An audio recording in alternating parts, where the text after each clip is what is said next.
welcome to a sun-drenched Sydney Harbour for races 5 and 6 of the 2023 JJ Giltinan 18-foot skiff championships. I'm Peter Shipway. On behalf of the Sail Media team, a welcome wherever you're watching from around the world. We're going to have two exciting races on the harbour. The all-important factor today is the weather, as usual. And to give us the overview of the weather and his thoughts, good afternoon to the multiple JJ winner, Andrew Buckland. Good afternoon, Andrew. Good afternoon, Pete, and thank you. So funny sort of structural situation weather-wise. Southeasterly flow on the entire New South Wales coast. The wind here an hour ago was nearly northeast, and it's just started to fade back to the right. And 10 knots. The expectation is that it will fade and rotate slowly as the day goes. That said, the wind speed right now a little bit above the model predictions in general. So it's a beautiful day, a cloudless sky and just a couple of little white caps on the harbour, so we should get racing underway in about just over 15 minutes time, and the series is very close. We'll go to the point score a little bit later, but we say good afternoon to our captain and commander, Jimmy Bury. Jimmy, the course today, there's two races, and let's run through quickly what the courses are. Yeah, so we're on Windward Leeward today, which is course 6/2, so they put a board out the back of the start boat already of a 045 bearing of 1.5 nautical mile range. So we're just here off Clark Island, and obviously work up towards the Sound Pigs Way, not that quite that far, and run back down to here, work back up, and then run through the finish. Spinnakers up. Okay, so yesterday. Just to the northwest of Clark Island for the start, and it's a fair way off, but today is International Women's Day, and hello to all our women friends out there, to our mothers, daughters, grandmothers, aunties. Hello to you all. Hope you're enjoying. If you're watching, if you're not, well, a big hello to you anyway, and we couldn't do it without you. But earlier today I spoke to one of the women that's quite influential in the 18-foot skiff movement. Well, on International Women's Day, it's appropriate to speak to Jessica Crisp. Jess, what's your role here at the 18-footers? Yes, I'm the sailing manager here at the 18-footers, so I have to deal with everything. Anything has to do with sailing, so from the boats, the crews, the ferries, the sponsors, anything that's happening on race day. So social media team, so everything. So it's an all-encompassing role, but you know a bit about sailing. 5 Olympic Games. Yes, 5 Olympic Games. In what class? Windsurfing. So the first Olympic, it was on a windsurfer one design I did in '84, and then it was on a Mistral one design in Sydney, and then it switched. No, it was Mistral again for Athens. Then we switched to RSX, but it's all windsurfers. It's all different types of windsurfers. So they kept switching at every different Olympics, and it was windsurfer for Beijing and windsurfer for London. Well, that must be a record for a sailor in the Olympics. Has any other sailor done 5 Olympics? I think Colin Beachel's done more. I think I've got the record for the women, but yeah. Mm-hmm. And just recently you've had a big success in Hawaii. Tell us about that. Okay, so I had to get the young girls a bit of a run for their money, and I entered this contest in Hawaii called the Aloha Classic on the International Wave Sailing Tour, and I ended up beating them. So so keep the young girls moving, keep them on their toes. How many competitors were there? In that event, there was 16 girls. And what actually is wave? What is it, wave riding? Yeah, so it's part of windsurfing. Windsurfing's got so many different facets in it, and it's so it's like surfing. So you're catching a wave, and then you do manoeuvres on the wave, and you get scored for the manoeuvres on the wave. So if you go down the wave, do an aerial, or go up and do a loop, or it's like surfing. So and then you get judged. I might take it up. How do you think I'd go? I think you'd go fabulously, Peter. Straight to the bottom. Straight to the bottom. But let's talk about the 18s. I mean, we're halfway through the regatta almost. No one's really jumped out as yet, have they? There's been 4 different winners so far. How are you seeing the regatta? I think it's been amazing. Like today looks like we're going to sort of have the same conditions as yesterday. So I like it when the conditions change a bit, mixes it up. So tomorrow looks like a bit of a southerly. I prefer a lot of wind, not so much wind. But yesterday it was interesting. In the same wind conditions, we had such up and down results. So it's really close and really exciting. You allowed to have a tip? I don't even have a tip. I cheer for all of them. I love them all. That I hope they all do well. So yeah. All right, terrific. Jess, thanks for your great work with the club, and I know everyone appreciates it, the sailors and the spectators alike. So keep up the good work and happy wave sailing. Thanks so much, Peter. Thank you. Well, there's Jess Crisp, a very important cog in this whole 18-footer operation. And we thank her for the interview on International Women's Day. So we're just milling around the starting area, and before we get underway, as usual, we go to our little friends over in Cumbria, Heidi and Austin Lyons, for their picks today. We'll get them up shortly, but they're watching avidly, and they're members of the Ullswater Yacht Club. They're the 4th generation members, and there they are. So there's their picks for today's race. Heidi has gone for Shaw and Partners. They were strong yesterday. And Austin has picked Rag and Famish again. So he's sticking there with the Rag team.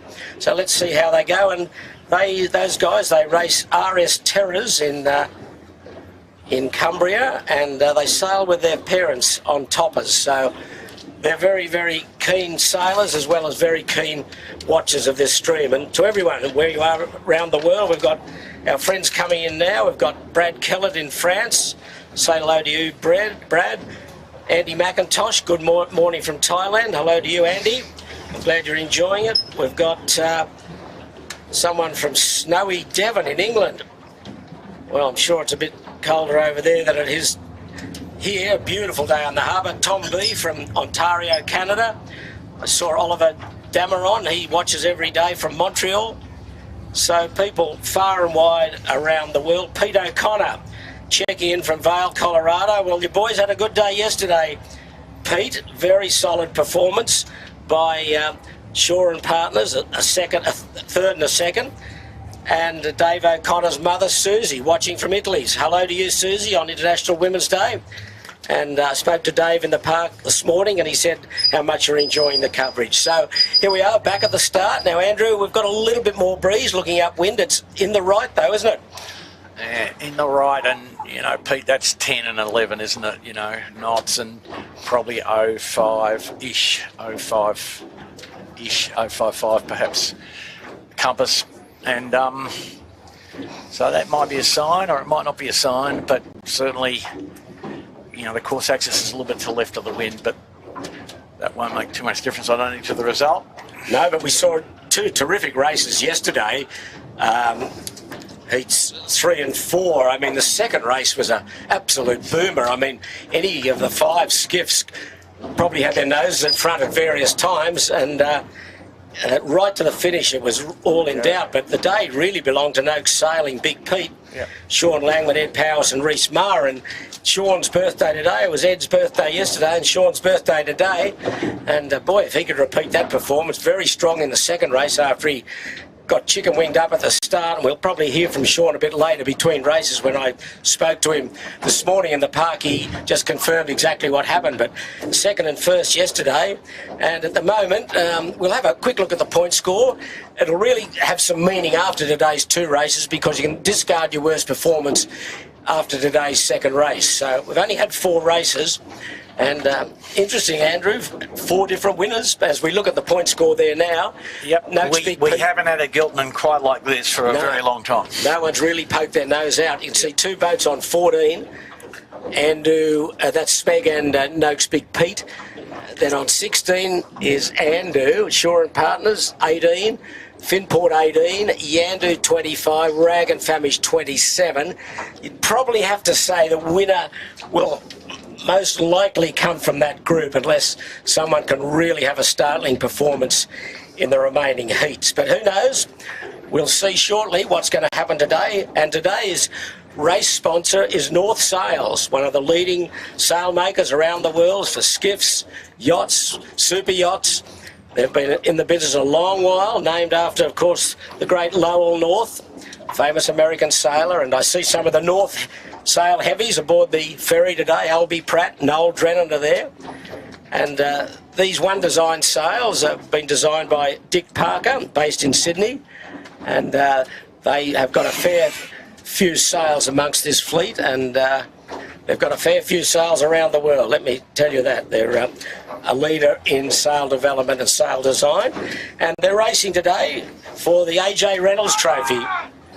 named after Tony Reynolds, Anthony Tony Reynolds. He was president of the 18-footers from 1979 to 84 and Commodore from 93 to 94. It was awarded life membership in 1982. He was certainly heavily involved in the planning and construction of the present clubhouse and was Commodore when the present racing rules for the 18s were introduced in 1993. He did a massive amount for the 18s to keep them on their feet when they were a little bit shaky for a while, and the man they call the boss, today's trophy is named in his honour. So, Andrew, are we seeing anything more in the breeze? Nothing really, are we? It's still 9, 10 knots, perhaps a little bit more in the spikes. The spikes are probably 12 at this point, but feature of this direction will be less compression, no real compression of Bradley's head.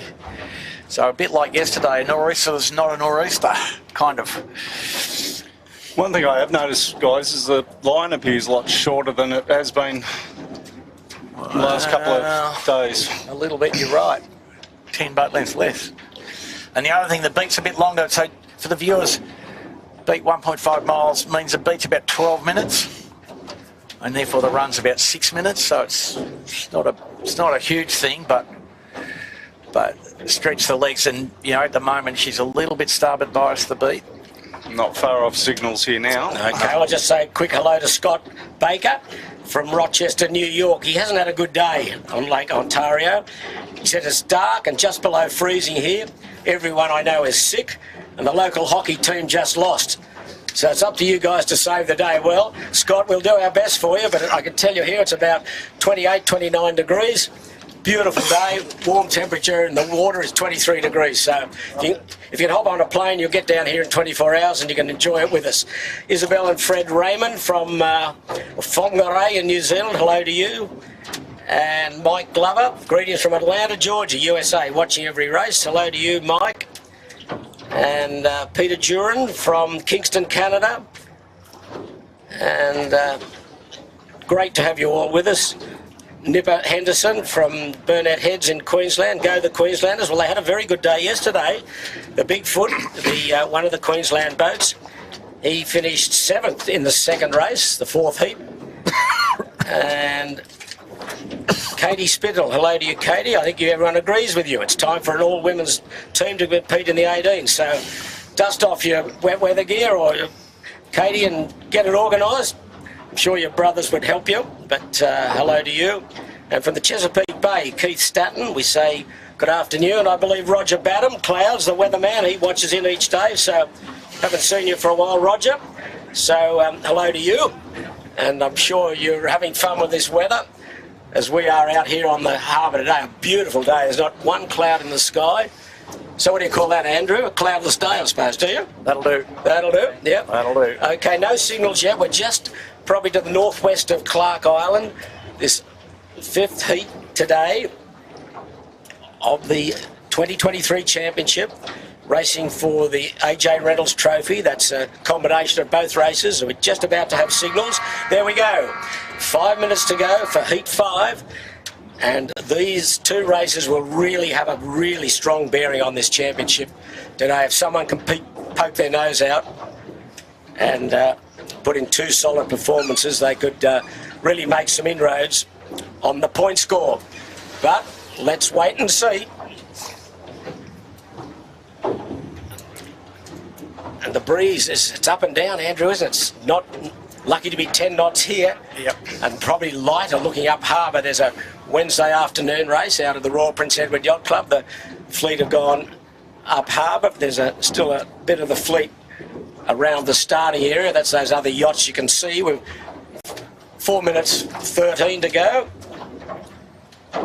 And the ferry, boy, there's a big ferry and there's a big crowd aboard that. A few former champions on board. We've got Lee Napton aboard, who won the 2016 championship on Smeg with just under 4 minutes to go. Rob Brown's there, a 3-time champion. He's on board. Phil Barnett, the Cub, he's won 3 times. His crew, he's on board there. Saw Sam Haynes on board, the recent Sydney Hobart race winner. So a cast of thousands. They're going to see some terrific racing if it's anything like yesterday.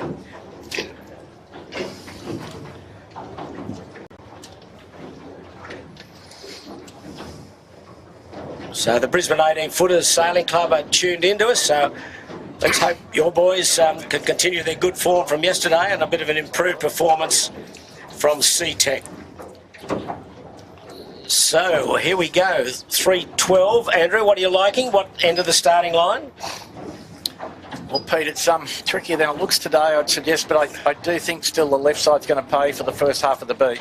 Looking up towards Bradley, there's a few yachts there that the breeze got back a bit left, I think. Wouldn't you say that? Yeah, no, the breeze has gone and freshened just a tickle. A third of the way back to where it was, but only a third. Okay, so it's 2 windwards, 2 leewards in this first race. And they'll finish downwind, and after the first time downwind, they can go to a gate. There's the ferry. We're seeing the ferry there, top of screen, off Clark Island. That's Clark Island. And a lot of yachts around, milling around. Bit of yelling going on already, with 2 minutes 20 to go. Nobody yet really locked into anything in particular. No, they're just milling around. 2 minutes 15. We saw one general recall yesterday in the first race. Probably the boys are all looking like they're shaping up top boats at the leeward end. Is that where you want to be, Andrew? With 2 minutes to go. I think so. Looks a bit right back there again now, with a bit more pressure looking at those yachts down at that pin end. Yeah, a little bit more wind on the left edge here. Okay, where are the Smegs going down for that pin end?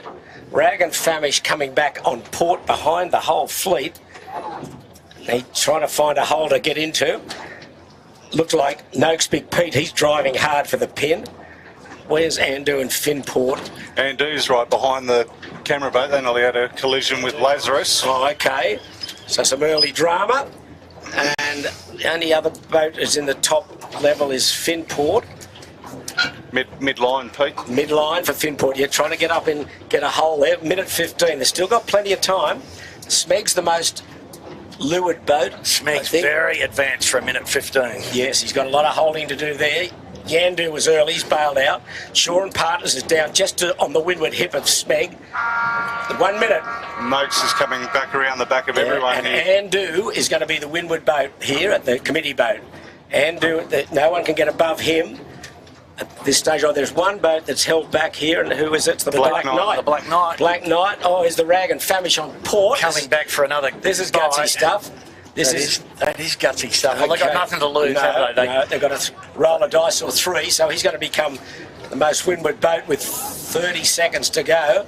And he's in good shape, the Rag there. If he just gets out of the Smeg's trying to slow down right down the pin. He was very close. Smeg's bailed out. Abandoned ship, mate. Okay, he's got to go back. Oh, this is costly for Smeg. He's got to take a few sterns. He can't get in there. That's someone's well advanced. That's the 80-footer bar and restaurant. They're going to be a recall here. Oh, there's a few over. How long we got? 4, 3. Yeah. 1 hooter. 1 long hooter. 2 hooters. Okay. General recall. Oh, and that might save our friends in Japan, who are quite spectacular here, right at the committee boat. Just almost capsizing. Having said almost, I'd say probably no. Brandon Byank with this crash helmet, he saved the day there. So they would have been late, but quite spectacularly late. They never let you down, our friends, with the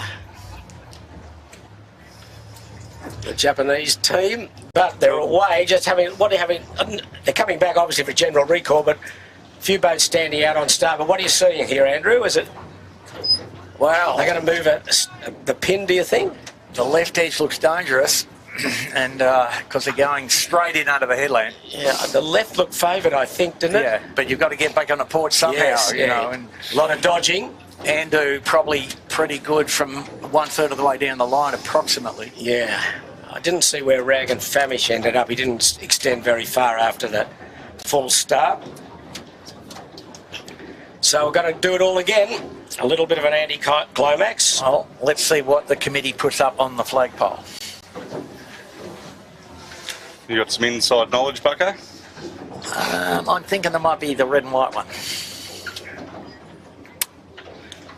Brian Shores is watching from Houston, Texas. So thank you for your comments, Brian. Much appreciated. The Yankee Express says Big Pete Noakes is very quick on the big rig. Well, I think everyone would agree with you, Yankee Express, especially after the second race yesterday. Hello to Graham Bennett. And there's the general recall flag down. So we're going to do it all again. And much change, Andrew, in the wind, probably a little bit more, if anything, towards the left. But yeah, but just the same sort of oscillation and cycling through the puff and lull. Bit of lift off here down the bottom near the land.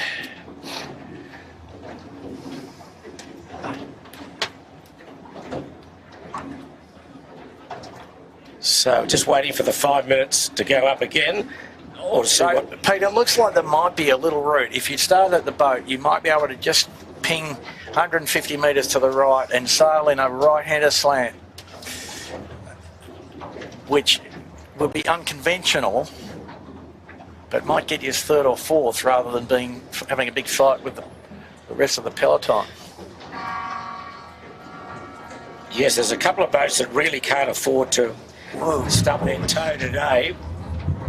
One of them being Keegan York in the Finport. Well, the top 5 boats have all got a disco, Pete, in reality, right? Well, they have, but... Noakes Sailing's got a 7th that they don't want to count. Andrew's got 2 6ths. Shaw and Partner's got a 10th. Finport's got an 11th. Yeah, Noakes could probably just hang on to his 7. But anyway, we're guessing, and the guesswork will come out of this after today a little, I'm sure. We're not guessing, Peter, we're speculating, which is entirely different. Well, I guess you speculate. We'll go into that detail a little later. There's the North Sail logo, prominent on the screen as today's race sponsor. And Pete, looking up the harbour, now looks like it's turned right a little more, if anything. With a little bit more pressure, perhaps, do you think? No. Once you get past Nielsen Park, less pressure. Well, the windward mark might be quite soft. Okay, 4 minutes. So there's no U flag or no black flag. Yeah. Saving it up for the next one. So everyone's in play for this one. So let's hope they can get away cleanly and clearly. And Pete, if, on the committee boat where we stand, there's less wind to the right until you get 100 metres up the bay here, in a general sense. Yeah, there's some spikes, isn't there, in the wind? Yep. Puffs, if you like. But where we are, the wind speed probably 7 knots. But the puff that's rolling down towards us is probably up to 9 knots or a bit more. Probably 11, Pete, in reality. 11, okay. Yeah. I'm going with 10, but you go 11. That's we'll leave all right. it at that. We'll have an argument. Yeah. Cool. No, we never argue. We just disagree. That'll do it. Okay, 3 minutes 10. We speculate. I'm speculating. Pure, unbridled speculation, Peter. That's right. Yeah. No wind instruments on our boat, and we kind of use the Mark 1 eyeball. Seems to go all right. Well, we grew up with that, so let's see if we can maintain that. But 3 minutes just under. Centre the hound, Peter, will you? For the second start today for race 5 of this year's championship. It's a glorious day on the harbour, full-on sunshine. And the tide is what? Like a little bit of ebb, is it? Is that what we've got?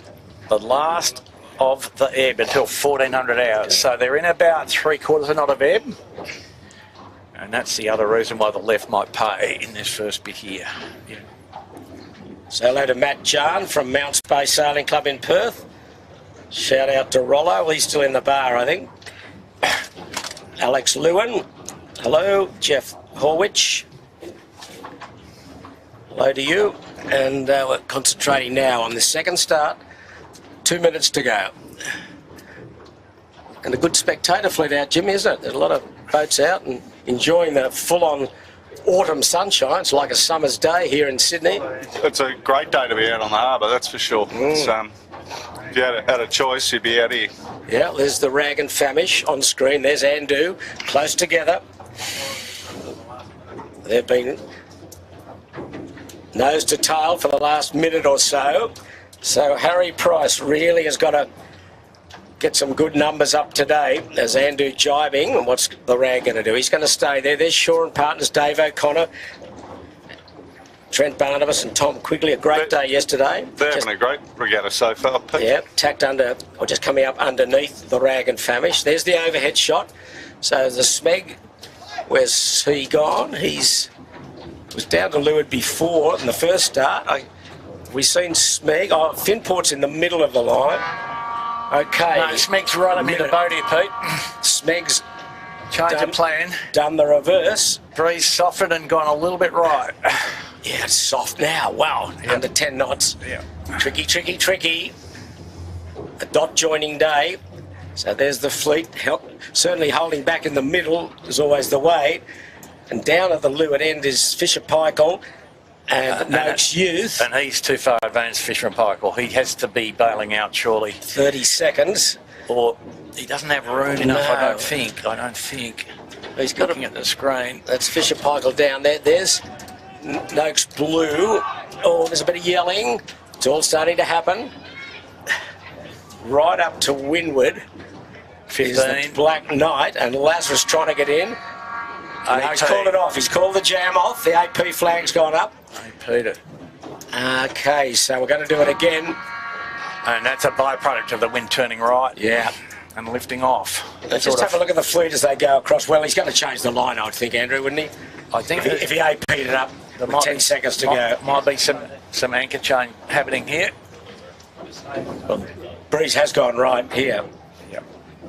You can see the boats that come round the committee boat. They're almost laying into Bradley's head. And that will cause a review in the starting line and a review in the starting tactics. So we're on delay here. If you've just joined us, you haven't missed a thing. Well,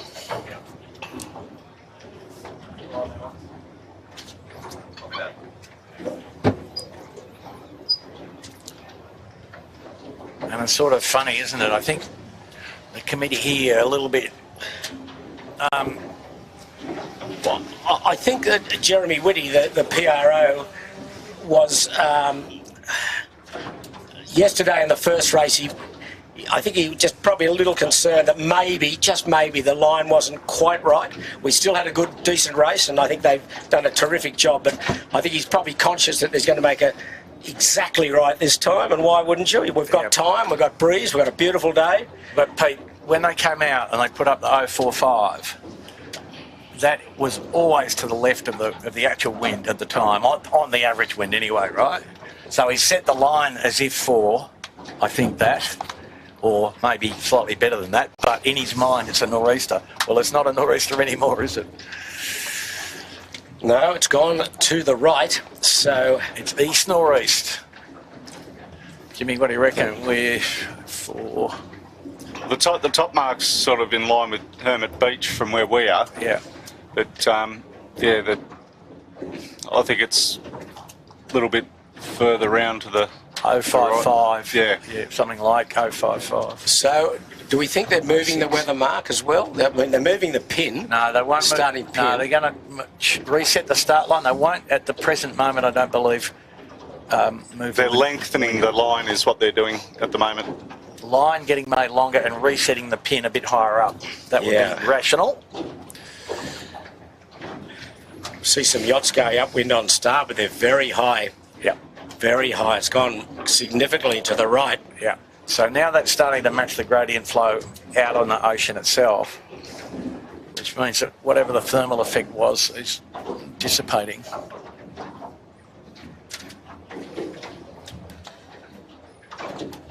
So it's a waiting game, and I don't think any of the skiffs will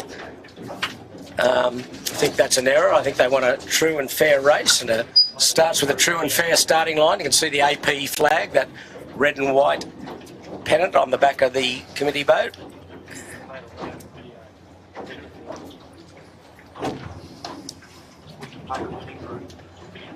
Okay, and don't forget this, while we have a little bit of a gap here, the series, this entire 2023 JJ Giltinan Championship, is brought to you by our great sponsors, the Winning Group.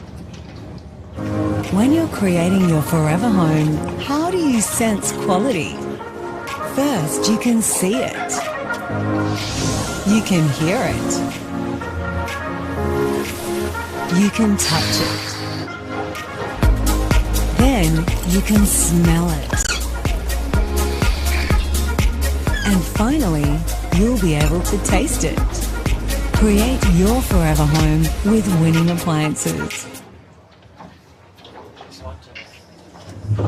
Okay, there's no further movement on the start boat. Committee vessel, the Ripple side. PRO Jeremy Whitty just There'll be another couple of minutes here, Pete. in the white shirt, looking anxiously down the line. A lot of mark boats going left and right and trying to... They got the pin in. It's hard to see down there. There's a lot of skiffs obscuring our vision. There's Jeremy in the white shirt, ready to pounce on the radio. And they've done a terrific job throughout the year, and especially this championship. It's a thankless task. You only hear about them when they maybe get something wrong, but that's few and far between. Yeah, anyway, that breeze has gone significantly to the right, Andrew. And a little tiny build too to go with it now, so who knows. But I was speaking with Jeremy in the park earlier this morning about a few things, and he said, your old mate Jamie Wilmot says g'day and well done to all of you boys on the camera boat. So for everybody to share, Jamie Wilmot, Olympic rep 1976 and a Flying Dutchman, and one of the formative influences on my early sailing. So he's to blame, Bucko, is he? He's to blame for a lot of things. Yeah, absolutely. He's got a lot to answer for. And his lovely wife, Marika. Yeah. Now, he started Flying Dutchman with Jim Cook. They didn't have a very good Olympic Games, but... Hello to you, Jamie, and Cookie, if you're watching. A couple of great sailors and characters. Nice to have you with us if you're there. Sorry, Pete, I made an error. Jamie, sorry, 1980 Olympics. There you go. So what happened then, Andrew? Well, I got abandoned, didn't That's I? right. Well, the Olympics went ahead, but our sailing team didn't go. That's right. Who was the 470? Was it 470 rep then? That 470? No, what's the class I'm thinking of? Yeah, 470s. Who was our 470 rep that year? 1980? Yeah. You'll have to tell me, Pete. I got that. I know. I've got the person, but I just don't... Ian Brown and Ian Ruff were at Montreal, Yeah, 1976. One of the great characters in Australian sailing. Come on, you got to get him. Geetsy. Yeah, Geetsy. And Johnsy. That's right. They didn't get to go. They didn't get to go, but he got the blazer. Still wears it. Still wears a blazer. Wears it to weddings, funerals, nights out. Yeah. Geez, he's got some mileage out of it. But anyway, we're still on delay. That's enough, Peter. Yeah. I think we're coming to signals, Pete. 25 seconds. Yeah.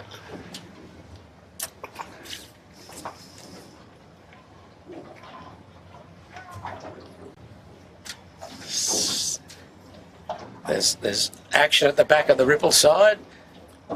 And they've changed the pin end. And is it still the same course, Jimmy? Was it still... Okay, is the AP's down? And it was 045. I think it's still the same at 1... Yep, still 045. 045 at 1.5 miles. So signifies that the weather mark has not been changed. 2 windwards, 2 leewards, finished downwind. So a lot of expectation today because people know that this is a real moving day. Yeah, I don't think... Hopefully moving up. Well, I don't think they've improved the start line though, Pete, unfortunately. No. They've lengthened it though quite considerably. Yeah, well, looking back there towards Taronga Park Zoo and Athol Bight, and there's the Rag and Famish, Harry Price. His scorecard so far has been 8, 3, 7 and 4.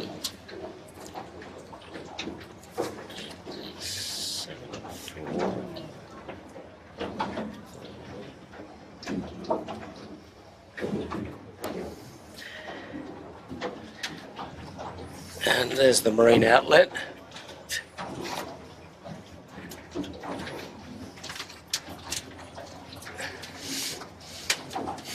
So, Andrew, 4.5 to go.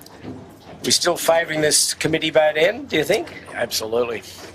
It looks like it, doesn't it? Even more so looking at the yachts up.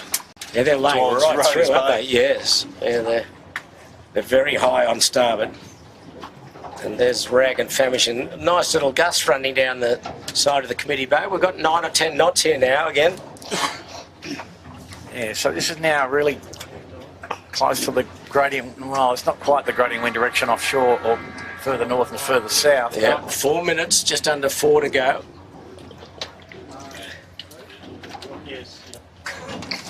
We're just clear harbour now. The racing yachts have dispersed, and the fleet have basically got the certainly the starting area to themselves.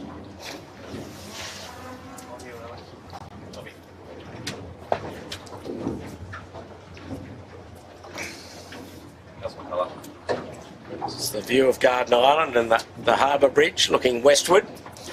See that clear, beautiful autumnal sky. And we've got just over 3 minutes, so no one's really showing their cards at this stage, although Smeg's up the weather end. Yeah, Smeg's about to make a hole in the camera curtain. Well, he had to go at the leeward end first start, and then he was up at the windward end the second start. No, he decided he'd pull out of that approach. Yeah, third best boat yesterday with a first and a sixth. Michael Coxon, James Doran and Tom Anderson. That's the overhead, looking back towards Darling Point. Double Bay to the left, Rushcutters Bay to the right, for those that know Sydney, and if you don't, that's the geographic lesson for today. And the Rushcutters Bay is the home of the CYCA, Pete, which hosts the Sydney to Hobart, most famously. Yeah, and some heavies from the CYC were out on the ferry today. The CEO, Justine Kirkchin, was out. Sailing manager, Tara Yeah, also, go on. and operation manager Matt Van Krishmar. Tara Ramos. That'll do. So probably have dobbed them in. They might have had to have a day off. And then the Commodore now knows. Arthur, I hope you can let them have a breather. Arthur Lane, father of Mika Lane, a former 18-foot skiff sailor. But anyway, minute 50 to go. And the breeze is up and in the right. Breeze is up. And in the right. Okay, we're going to have a very good race here. That's what I'm tipping. 10, 11, 12 even. So, Yeah. Jimmy, do you think Finport's got the legs when it gets to this amount of wind? Big rig? Yeah, absolutely. Like, very capable. I'm talking about the rig, not worrying about the guys. Well, it is quite a large rig, and Keegan just, stick it in the high mode. Yeah, well, I'm seeing 12 knots here, Andrew. 11.5, 12. Pete Shipway calibration says 12, and I think perhaps 11, Pete, I'd say. Well, a minute 15, and what are we liking and what are we seeing? We're seeing... Just at the top of screen there, Pete, Noakes Blue just capsized. What we're seeing is the whole fleet trying to occupy half of the line. Yes, the top half of the line, if you like. Yeah, exactly. Right down the 18-footer bar and restaurant, they're right down... But much better behaved, pier. but there's a lot of boats in the top 40 metres of the line. Yeah, if they don't behave themselves this time, there'll be certainly be a flag, either black or you. But anyway, we've got under a minute, 40 seconds. So Finport and Andu in the middle. Yep. Noakes Rag up towards the committee boat. Rag right on the committee boat. And Smeg not Smeg's too far away. down, a couple down, Yeah, just a couple. above Noakes Big Pete. Not a bad spot Smeg's got there, I'd say. Yeah. Lazarus looks to have got a bit of room to wriggle. Oh, Noakes Big Pete's got clobbered there. He's in all sorts of trouble. No, a bit of bother in the middle there. He's tangled up. He's They don't tangled need up with that. Birkenhead. Yep. I think. Noakes Big Pete. Yep. Off camera. He's in irons going backwards. Here we go. 5, 4. Are we? I think we're in trouble again, aren't we? They might. No, I don't think they can pick them. One hooter, two hooters, another general. Wow. Noakes Big Pete was the winner out of that. He got tangled up. He still hasn't crossed the line. And, he can get a bit of breathing space, which he didn't think he had there for a while. 3 seats in row F. Yeah, he was. So Finn put down toward the leeward end. Smeg, Rag and Famish, Andu towards the middle. So, if you've just joined our stream, you haven't missed anything. Because we've had 3 goes at starts and we haven't got away yet. Hello to Michael Spees. He's watching from San Diego. So hello to you, Speesy. Long time since you won the title in 1995 on Winfield Racing. There you go.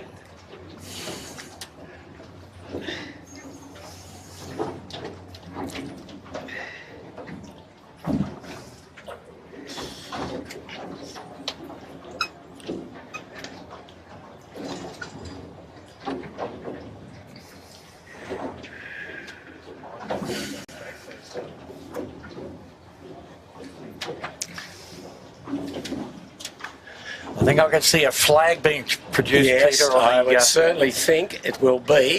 Opposite to the colour of your shirt, Shippo. That's right. Probably will be. I'm very impressed with my new shirt too, Jimmy. New Sale Media shirt. I feel very happy with that. Nice and cool. There we go. Look at that. How's that? Where's yours, Andrew? You cold, are you? You've got a jacket on. I've got a You sure? jacket of the Sale Media. I've got a Team Lazarus Capital Partners shirt. Oh, I'm trying to connect to wear the Sale Media shirt tomorrow. and what have you got on? Bluish long pants and riding boots. So it's a pretty good outfit. No, they're Yandu Blue, we'll call it. Sorry, Andu Blue, we'll call it. All right? Jeez. Fair enough. What about the boots? Where'd the boots come from? Not exactly our religions. No. Let's just say that. The Yandu farm is where they came from. That's right. So what's the breeze? Well, it's probably 11 to 12 knots. Got into the right. There's a few capsizes up. There's Lazarus Youth, I think, have capsized. And we're seeing the EU flag. He's got both in his hand. Oh, has he Both in got each that? hand. Oh, okay. That's interesting. Hedging bets. Okay, well, it's up to Jeremy Whitty, the PRO, to decide what flag. Oh, look, decisions to be made here, folks. Put them both up. He's teasing us. He's teasing us. Put them both up. Yeah, put them both up. Yeah, no. So just for clarity, the black flag goes up and you're over at the start. They don't recall you and you're not allowed to start if it is a general recall. But the U flag is similar. If you're over at the start, they don't recall you. But if there is a general recall, you can start. So the difference being is that the black flag, you can't start. On a general recall, the U flag, you can. So what's he going to... He's teasing us, that's for sure. So what's the time of day here in Sydney? 10 past 3 in the afternoon. Yes. He's So about to we've hoist been- something in 20 seconds, Pete. 25 minutes we've been toing and froing here. Naffling around, faffling, And he's... festering, whatever word you want to use. Yeah. We've been doing it. So the breeze is holding in. That's the good news. And it looks as though we're going black. Yeah. The U flag has disappeared and the black flag is being promoted. There we go. That's being hoisted. So this is a real naughty flag. Over here, and your race is over before it even starts. So that we know the only flag that will go up will be a general recall, but there'll be no individual recalls. So, Jimmy, we might tune into the start boat and talk to them a little after the start if anyone looks as though they'd be over, but it'd be really, really foolish to really push hard here. You've really got to have some leeway because your whole regatta could crumble in one foul swoop here if you're over here. And the breeze could just gone back left a bit, Pete, so the line might work this time too. So the breeze is quite significant oscillations. Yes, it's quite fresh for what we've seen. It's a good big sail breeze now. 15 degrees left in the last 2 minutes. Okay, we're standing by still for race 5, heat 5 of the championships. Standing by to stand by, we'll say. Hurry up to wait. We've done all that. North Sail, the race sponsor today. And the overall sponsor is Winning Group for the championship.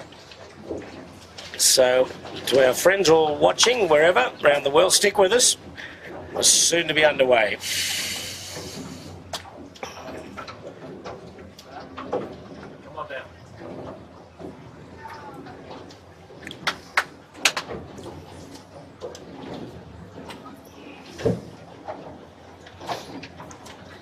So it's a very close regatta. There's no one stepped out and claiming an early prize here. It's points are very, very close, and after today's 2 races you can discard your worst, but no discards yet. You can see one of the mark boats going upwind. Are they going to... They've pulled the course board off the back of Ripple side. That's why I'm just sitting back a little just to see what we can see. They've lowered the class flag, so well spotted, Jimmy. So we've got a change of course axis. 055 I would estimate. So the weather mark was, where was that, Jimmy? It was up near Steel Point? It was sort of in line with Hermit Beach from here, so right on the park up there beside Watson's Bay. They're virtually like where you're looking upwind at the moment, Shippo. They're just to the right of where the mark is currently. Okay. Just talking about the mark boat that's going up there for the viewers at home. So we're just repeating, we're on delay. We've had 3 shots at this race to get underway and 3 general recalls. All part and parcel of the game, I guess. Racing today for the AJ Reynolds, Tony Reynolds Trophy. And the big winner out of that was Noakes Big Pete. He was all chicken winged up with about 15 seconds to go. I think he was tangled with Birkenhead Point. He was in irons when the gun went, so 050. 050 at 1.5. So they moved it 5 degrees right.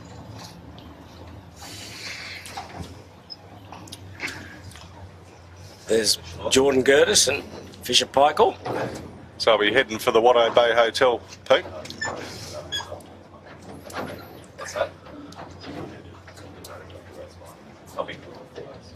Black flag 050 1.5 coming to class flag hoisted. That's Rag and Famish came into this championship highly favoured, but needs a couple of big races today. There's Andu in front of screen. Certainly in the mix. They're currently lying 3rd. And there's some breeze here now. It's 11, 12 knots perhaps. And signal's not far away. Pete, probably more accurately 9 to 12, I would say. The bottom of it's about 9, I think. So it's nice. And 12's, you know, towards the top of the range for these big sails, but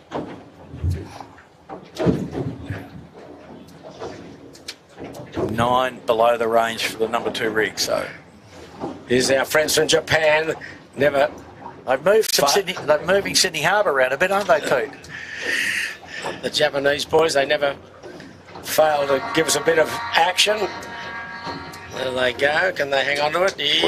Oops, go. Wow. Good handbrake turn. Oh, so they try to demolish the committee boat. Oh, they're trying to.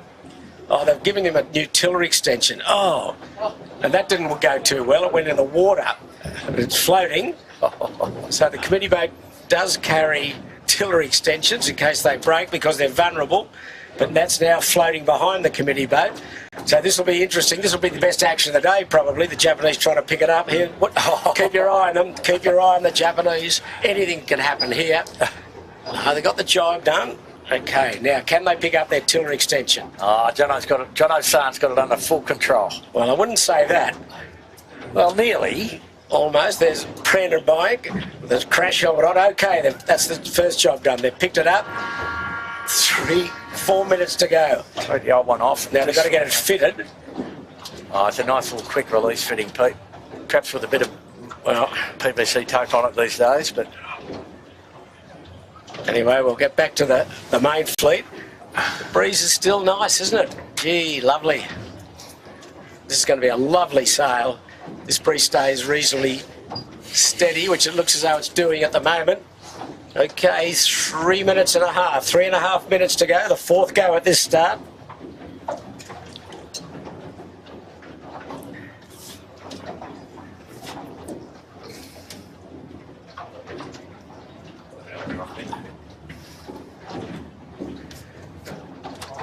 So we're under U flag, the black flag, sorry, not U flag, the black flag.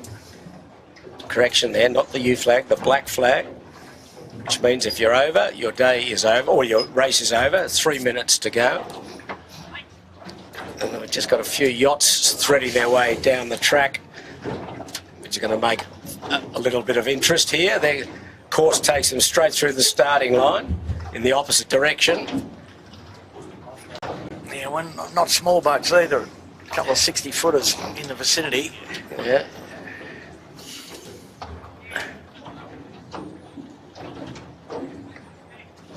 The overhead shot. Now, where's the fleet, Andrew? Firstly, they're going to be well behaved. That's a given, isn't it? No, we don't have any bad behaviour in this class. No.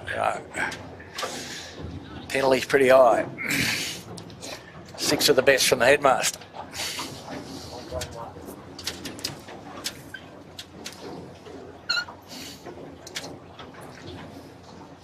There's one yacht going back through the starting line. That's the Red Hand. And following him is David Griffith Whisper, just former 18-foot skiff sailor. Just coming to 1 minute there now. Yeah, Griffo's going to be, I think he'll get out of their way. He knows what he's doing, Griffo. He's going to go, yeah, smart move. He's going to the other side of the committee boat. So he'll make a good passage for them. He's jibed. Got plenty of 18-footers racked up on starboard to go through, so he's running downwind on port. Just see Griffo there in Whisper. But anyway, the fleet have got 1:30 to go.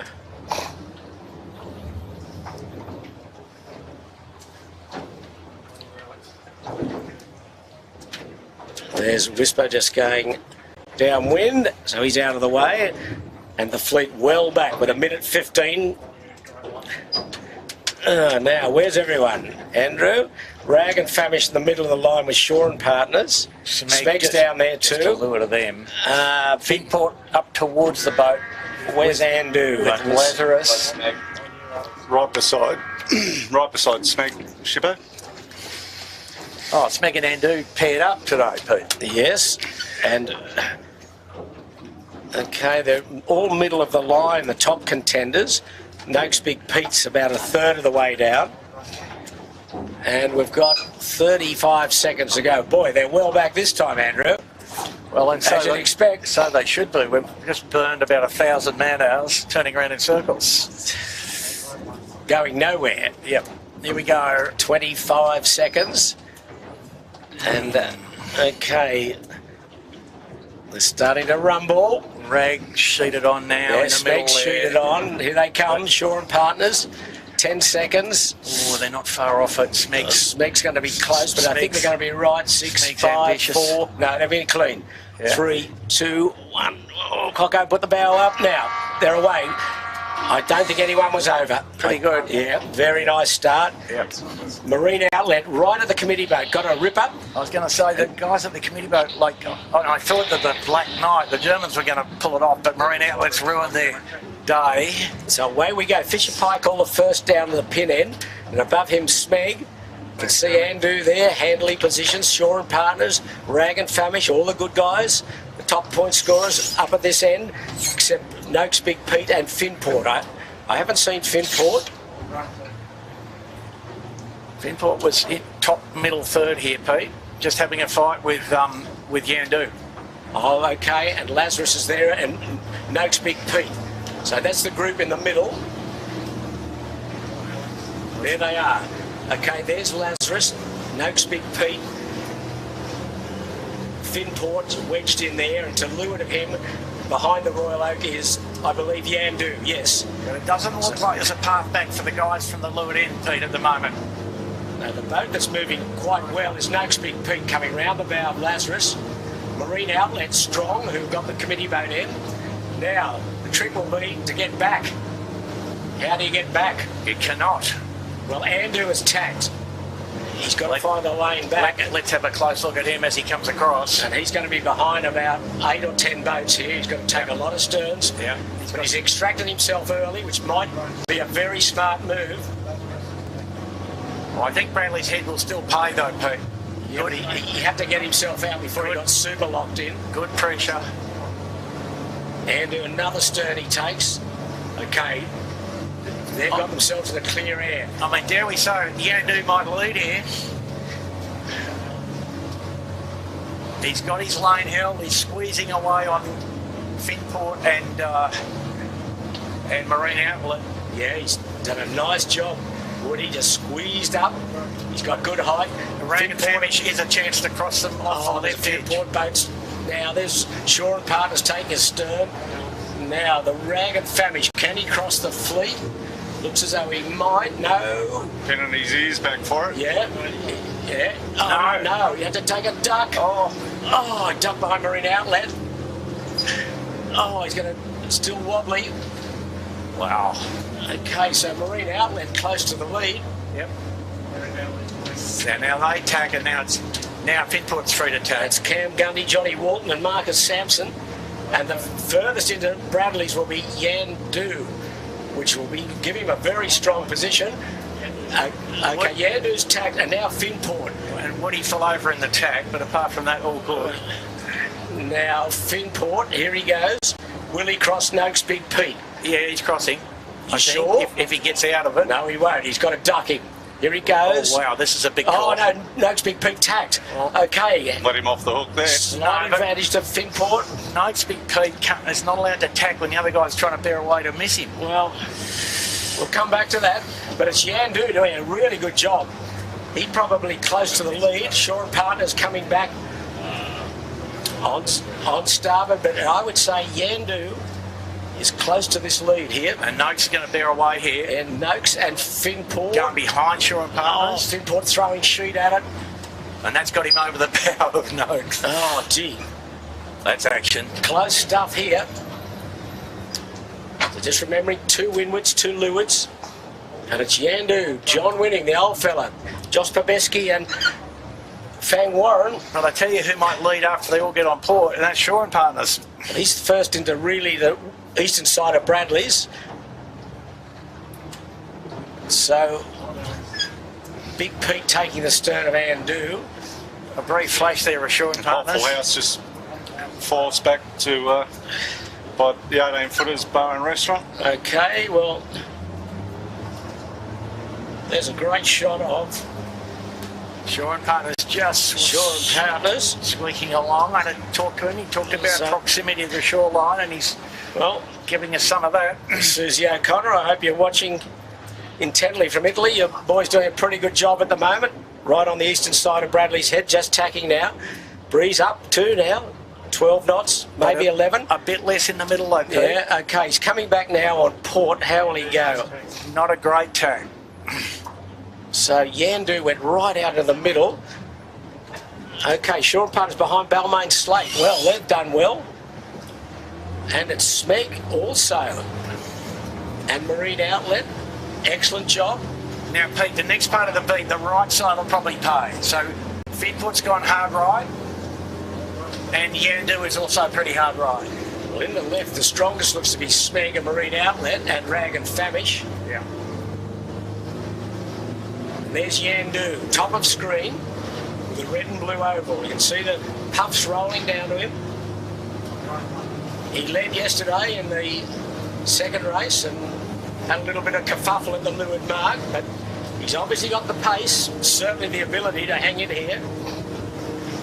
And the breeze is up here in the left, Andrew. The pressure, I mean. Yeah, but the VMG angle's on the right edge, Pete. I'm pretty sure. There's the Rag. That's the fleet below him. Very close race. I checked in with the Rebel side, Pete, and no one was over. All so clear. Terrific. Everyone's in. Yeah, that certainly looked to the naked eye was the case. As we're concentrating on Yandu, who's behind Smeg, and above Smeg is the Marine Outlet. Cam Gundy having his best outing of the championship. Well, that's the first time he's got off the line cleanly. And you know, got through the first little phase. Yeah, we've seen him in a couple of races this year, very quick with his big rig in, but Yeah. long way to go. Here's C-Tech Tax, and it's Yandu out in the middle, nice and high on starboard. Now, where's Noakes Big Pete? Oh, he's gone further to the right again.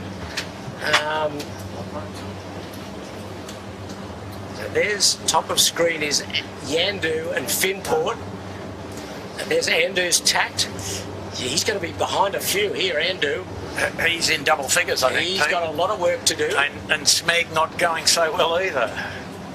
Marine Outlet going back. We'll find out here, Pete, now. I think Yandu leads. I think, yeah, the guy's in the hard right lead.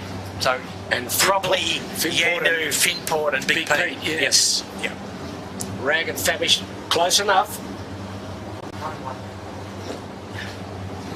Okay, there's a bit of a powerboat wash. Not too bad there. Yeah. And lovely breeze. The weather mark Yep. is right almost where it was in the second race yesterday, off Nielsen Park, just to the north of the Steel Point, Birkenhead. A good day, Yeah. second race yesterday, Kurt Mitchell. Yeah, the guys that have gone right are quite a long way in front, Pete. They are now. So they're led by Yandu just tacking, and just going off the screen is Finport. Finport won't hit him, There's Finport. but it's Just close. taking the Finport stern. ducked him, actually. Yeah. Wow. And so there's a couple of boats eye on the left, but anyway, we'll look at those, how they come out of this. There's more breeze in the left, actually, looking on the harbour where we are. So Keegan York extending, won't be far off at tack, you wouldn't think. There he goes. He's got to go back and just check in. I He's think gotta he's a little faster upwind than Woody, I think. All his main opposition are down there, with the exception of Big Pete, Yeah. who's going across his stern. Now, what's Sean going to do? He's probably going to extend a bit on starboard, I think, and maybe get close to a port tack ley line, but Well, Keegan's aiming at the headland at Nielsen Park, from which he can lay this mark, I believe. okay, Noakes Big Pete's tacked up on his hip, so he's going back on port as well, so they're way short of the ley line, and nice pressure as usual rolling down Nielsen Park out of Watson's Bay. So Andu is back, Shaw and Partners is back. It's going to be an interesting order at the weather mark the first time.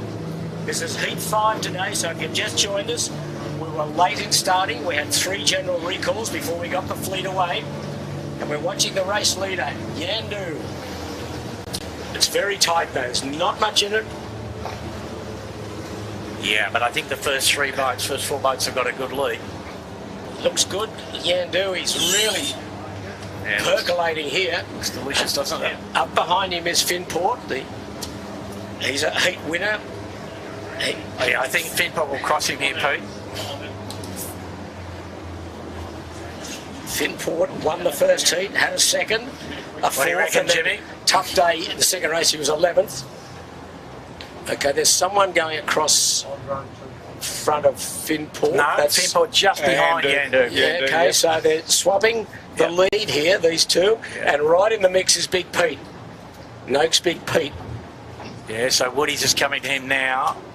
And Woody's across, Yandu's across. So at the moment, probably Finport's second, yep. Yeah, but tight, very tight, and Rag and Famish not out of it. Wow, you can't get to this mark on starboard tack, No, Peter. it's too close into Steel Point. Yeah. You've got to approach on a port tack ley line, you'd think. Yeah. Although Finport's going to have a shot at this. It's quite light up there. Maybe you can do it. Maybe Yeah, you can do it. He's in good pressure He is good pressure. on the corner. That's enough, Keegan. Come on, you need to go. He's all right. Okay, as Yandu. Pete, on average, they don't make many mistakes, these guys. They made a couple yesterday, but Oh, they don't. They look a bit light there. yeah, but he's just having a shot at saving 2 tacks, isn't he? I agree. Okay, Yandu now fully wigged up on the almost the port ley line. He's a little short, and I think he will lead. Yeah, I think he will lead. But There's- Finport will get there in front of Noakes. Yeah, but coming into his Rag and Big Famish Pete. too. They're right in the mix. Yeah, but they're third, Pete. Well, third or They're fourth. going behind Finport. Yeah, they're behind Finport. And Woody's going to go behind Finport. No, he's going to attack. Going to attack. Attack. All good luck with that, Got his Wood. lead. No, he's right. No, That's okay, good. yeah. Absolutely fine. So Finport, in fact, a bit conservative there, but they've still got second. So they'd be happy with that, wouldn't they, Jimmy? So the top four, all about boat length apart. Yandu first, Finport second. Oh, good little puff to get the bow down. Then a little bit of a gap to Rag and Famish. Then Noakes Big Pete. And then a reasonable gap to fifth. Just enough wind to make it a bit difficult to Yeah, set just the a shoot. little bit gnarly. Okay, Finport's away. Cavalier 28 running downwind on Port Giant in the way here. Oh, he's going to have a bit on that Cavalier. Okay, we're just back to the mark now. So fifth will be Andu. Oh, then Birkenhead sixth. Shaw and Partners 7. Smeg 8. And Andu having to delay their set a bit to get round the back of a cruising Smeg 8. Marine Outlets there. Smeg now. Oh, the Black Knight all wobbled up. Around him was the Burrowang, Simon Nern. They're strong. Shaw and Partners, unfortunately, with a big wine glass sneak They did that them. yesterday. Yep. Fisher Paykel around. Lazarus well back again, Marcus. Ashley Jones, and now the Balmain Slake. And then who we got after that? We've got Noakes Youth. Oh, the Shaw and Partners got their shoot undone. Oh, they jibed again to get out of it. Again, geez, that's untidy for them, unfortunately. Oh, And the two Queenslanders next, Pete. Big Foot and Sea-Tech. A bunch of tricks to avoiding the wine glass in the hoist, Pete. Yeah.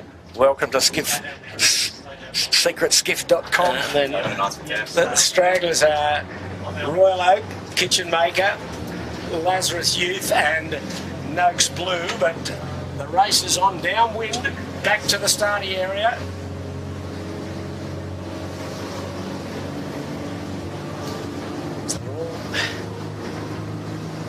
With Yandu a narrow leader and from Finport at the weather mark the first time.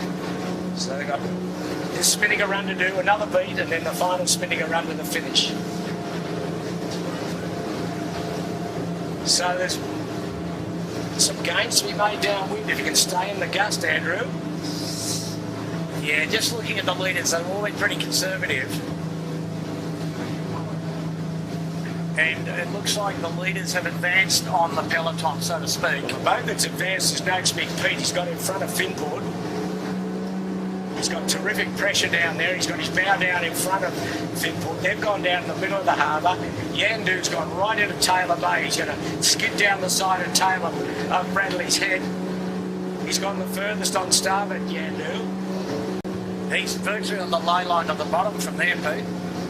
Not far off it at all.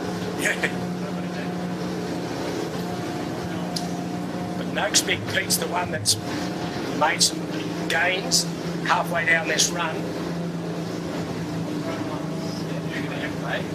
So there's Yandu in the foreground. And there's Rag and Famish. Oh, sorry, that's Big Pete in the foreground. Rag and Famish just getting around in front of Finport. So Finport's back to fourth.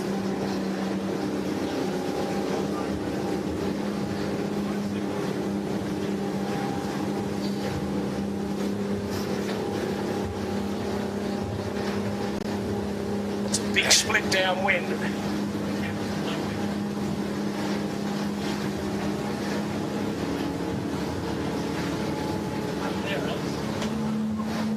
Noakes Big Pete, we're on.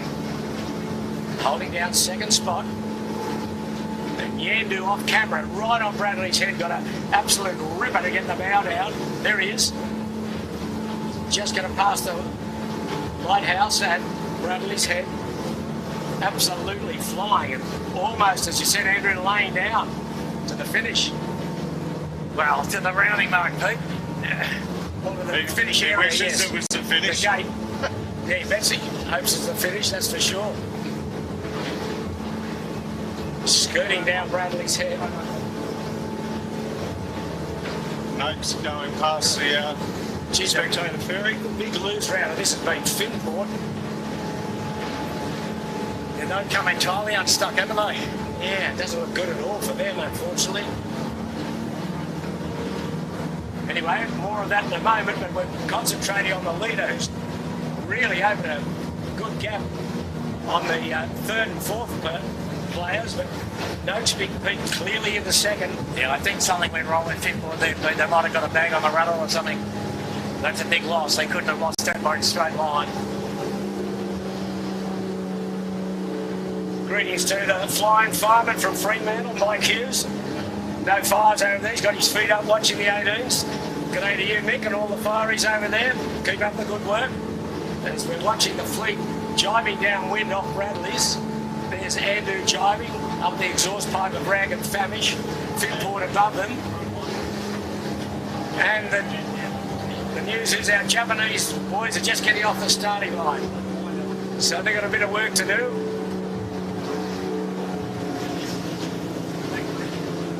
Big Pete's jibe now. And Yandu leads. Oh, Yandu leads by plenty. Amazing. Way too light.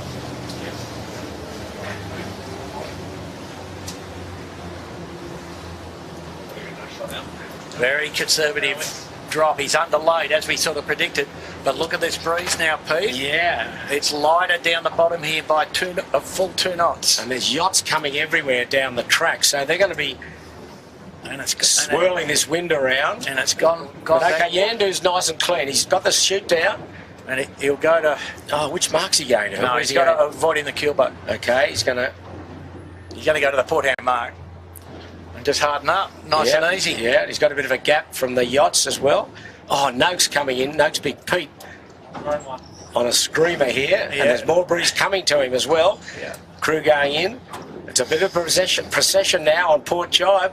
Yep. Okay, Noakes. So Yandu's a nice lead. He's got 30 second lead. Yep. Okay, Noakes have got to get it down. Here comes the Rag. He's got himself up to third. Finport still 4. So Finport will be happy to have fended off Andu on that run, I think, Pete. Oh, Rag's got a few yachts to Plenty.com. thread the needle here. Wow, what could possibly go Well, wrong? they're all on starboard, and these boats are 18s are coming in on port. Finport having a rag the chute. Oh, and then run square. God and almighty. above him is Andu. What's Andu doing? Finport's going to have to jibe, perhaps go to the other mark, I don't know. Oh, Yandu. Oh. So Smeg's jibed and going to the other mark. Andu's going to miss the mark. That would have been a sensible thing to do for Finport. Oh, there was going to be a collision here. What's happening here? Yep. And Andu is capsizing on the mark almost. There's a lot of yelling.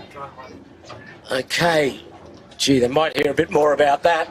Yeah. As a bit of red mist, as Mr. Giltinan suggested. So at the other mark, Birkenhead Point's gone around clean. There's Burrowang around, but two of the favourites, Finport and Andu, got themselves really chicken-winged up there. The yachts didn't help. Now Shaw and Partners is the next to go around. He's deep in about 10th or 12th. Lazarus next. Yachts everywhere, 18s everywhere. Bit of bad planning from both boats there, Pete, really. The yachts go at a certain speed. You always know where they're going to end up. So Marine Outlet behind Lazarus, and barrelling in is Fisher Paykel above Noakes Youth, going to the other mark. The Black Knight going to hit the mark, which you're allowed to do. Oh, this just really slow here. Wow, the breeze went everywhere there with the yachts and 18s. Fisher Paykel trying to get the Black Spinnaker down. He's going to be late. He's got a yacht above him. Oh, this could be nasty here.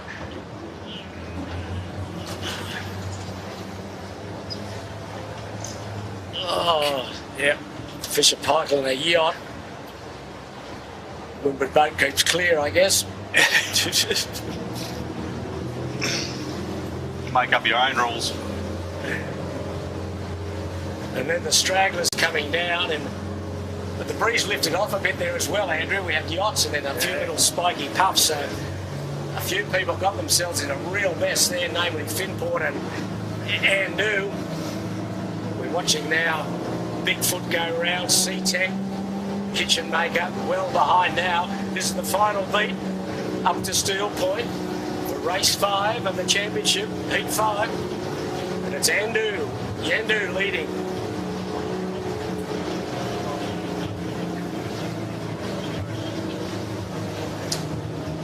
Yandu holding off Noakes, Big Pete and Ragged Family. She's got a nice lead at the moment, 30 seconds I'd say.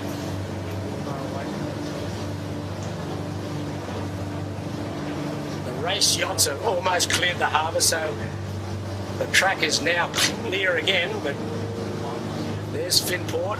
Smeg really got a jump on Finport then in that Chamozzle at the leeward mark.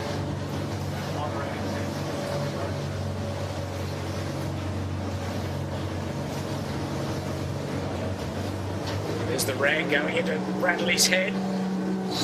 Not too much further, I wouldn't think. You just see Yandu, top of screen, bounced off the lighthouse there. So Rag and Famish going intact now. Just get a little bit of compression around the point. And the big mover there's been Smeg. Got himself up into 4th. It came from nowhere to be 4th. Yeah. Birkenhead Point's having a blind. Yeah. Kurt Mitchell and his team of Andrew Stevenson and Daniel Barnett. Nice job, as there's the fairway boy at Bradley's Head, Noakes Big Pete. The Rag's just tacked again. So, Pete, looking out the middle now, pressure lifting off a little bit. So a little bit what we anticipated, more difficult. A little bit less wind over the whole track now. So we've got the three leaders and the 4th place, Smeg. They're the 3 leaders. But not far out of this is Smeg, Michael Coxon, and really, again, a very good recovery, as he did in the 2nd race yesterday. He looks quick. And he's kept his nose clean, though, Pete. Hasn't had any traffic issues that we've observed.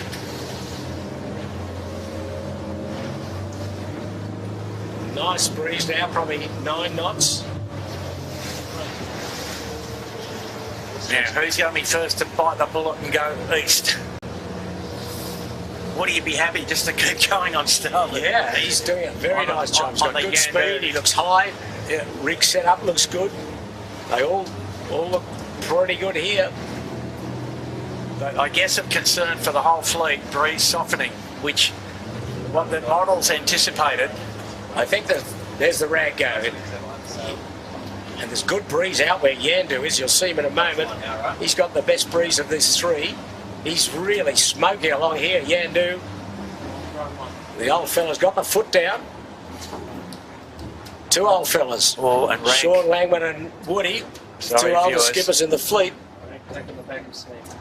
So the Rag went behind Smeg. So Smeg close 3rd, but it's almost bow to bow. Okay. So here's the race leader. So Finport's gone hard right for the viewers out of where they were, looking for a bit of something. Look at this. There's a breeze almost back to northeast on this edge. There's a doddle in the park for Woody. Look at this. Lay back, beautiful. Easy, Pete. Easy, When you know how. Well, I think he knows how. He's had a long time to work it out. If he doesn't know now, he'll never know. Josh and Fang working hard, as you'd expect. Just Smeg is tacked. So Smeg's asking the question of Noakes here. So Noakes and Yandu still going on starboard. So Woody's got a nice lead of probably 25, 30 seconds. And that's the Noakes Big Pete. 2nd and 1st yesterday, and he's right in the minor placings at the moment. So all you've got to do, keep in those minor placings, and you'll be pretty good.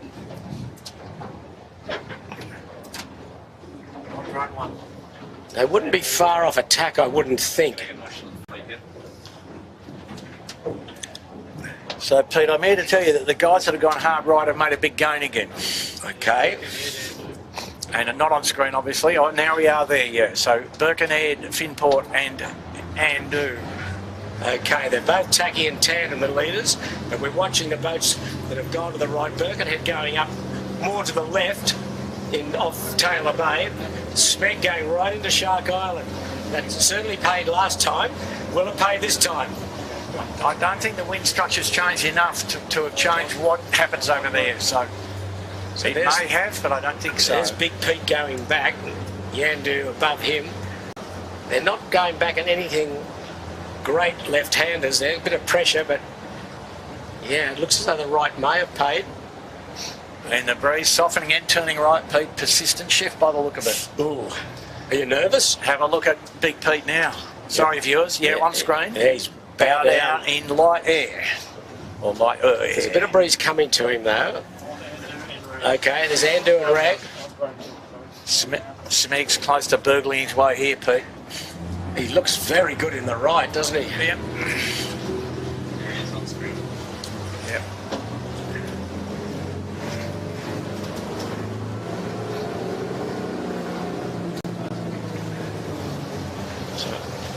So Smeg probably third, and then take your pick for fourth. Where did Finport end up out of all of that? He's going back further right. It's well back though. Yeah, but you never know, Pete. If the right pays, Yeah. you know, if it's a persistent right-handed shift with softening. Yeah, but to think he was with him, Andu and the Leeward mark.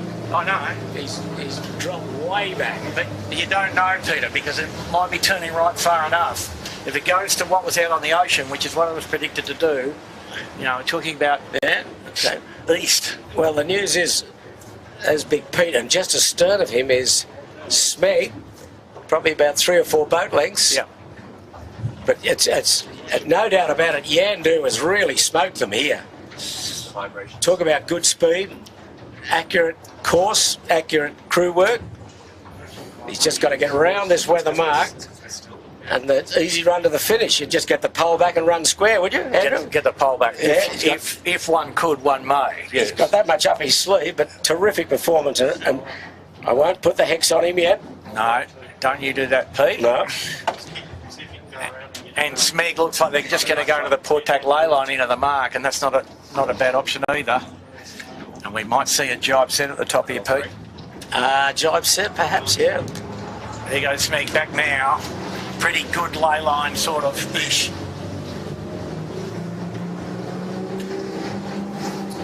So, heat 5 coming to a conclusion around this mark, and then the run to the finish. Yandu, John Winning, leading the fleet. By far the oldest skipper. But been a great performance here. He's kept on keeping on, really. This is going to be a very solid lead here.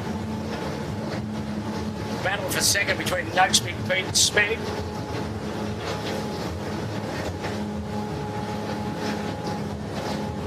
So they're going in towards Steel Point, Smeg and Andu. So Yandu's about a minute away from the weather mark, with really nice pressure rolling down the side of Nelson Park and Steel Point. Smeg coming in short of the ley line.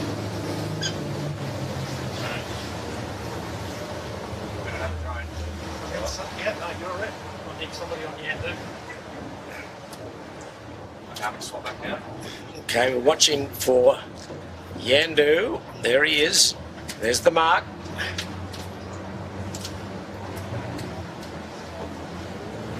Just a few waves to negotiate. Oh, another friendly powerboat driver. Just Not so much. don't get me started, but anyway, I think all good for Woody. I've got one kumquat left, Pete, for today. Oh, just why they can't slow down. You can give it to the boat, But anyway, deciders. let's concentrate on.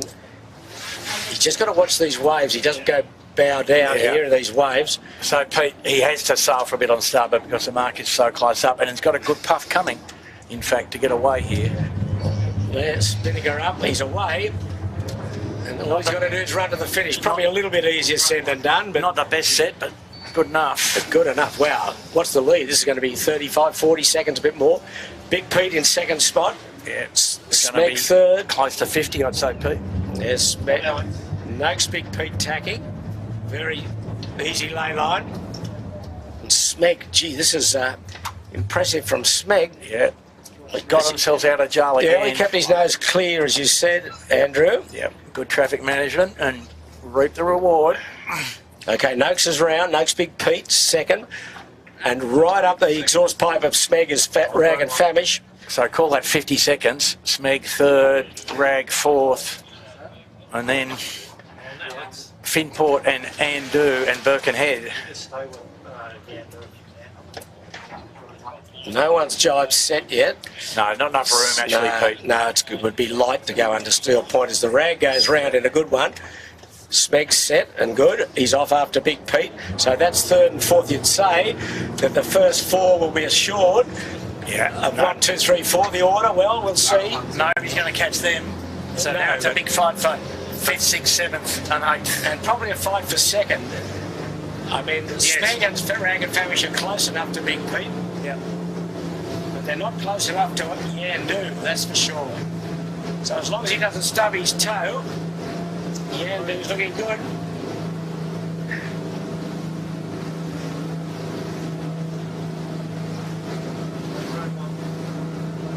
That's the lead. It's a terrific lead. What do we have? It was almost a minute, was it? 50. 50 seconds. That'll do me. We're all just running away on starboard. I don't know that too much is going to happen down this one, Pete. No. Breeze, strongest probably in the middle of the river and on the Bradley's head shore as we get down the run. You'd probably think if anyone wanted to bail out would be Rag and Famish Exactly. to try and get himself up into third because he's basically assured of fourth. There he goes, I speak, actually. Yeah. So Smeg's jibed in tandem with him too. Smeg just defending a bit there. So Smeg's defending his third, so that there's no Big Pete, he's jibed, but again, Woody's below the low line. yeah, well, he'd be very happy with that. He's got a lovely puff to go down to Bradley's end. All skiffs, fully wicked up on port tack.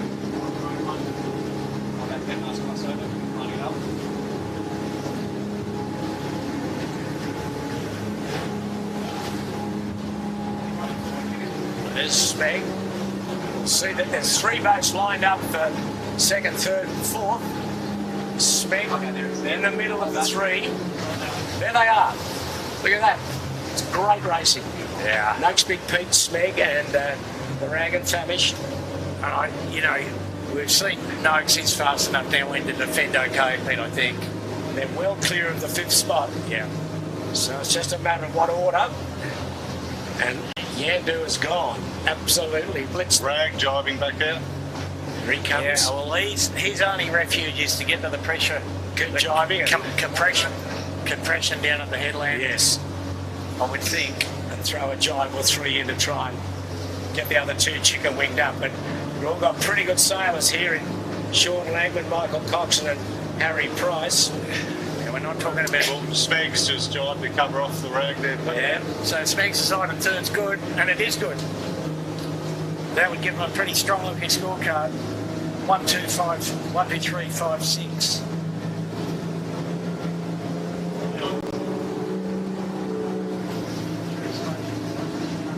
There's the chasing group just getting round the weather mark off Steel Point in the distance. There's Smeg, there's Yandu. Absolutely smelling the roses now. Yandu. Terrific performance.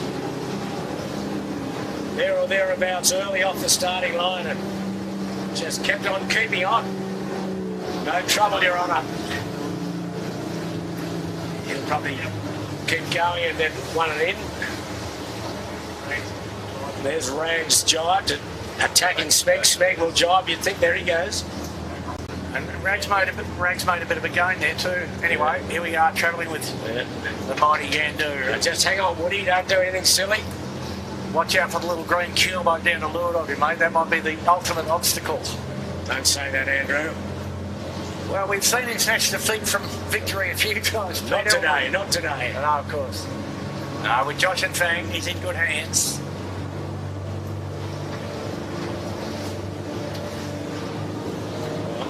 So for the viewers, just come in a shot with a little green keelboat and Endeavour 26 or 24. No, he's across him. Easy. Easy cross. And Endeavour 24. How about that?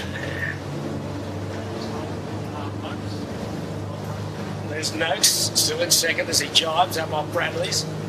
Yep, just coming on a board. Okay, he's having a look at this line now. He's not far off it. So all the punters that put their money on Woody, win, lose or draw, They're going to collect today. they're going to collect. Amazing.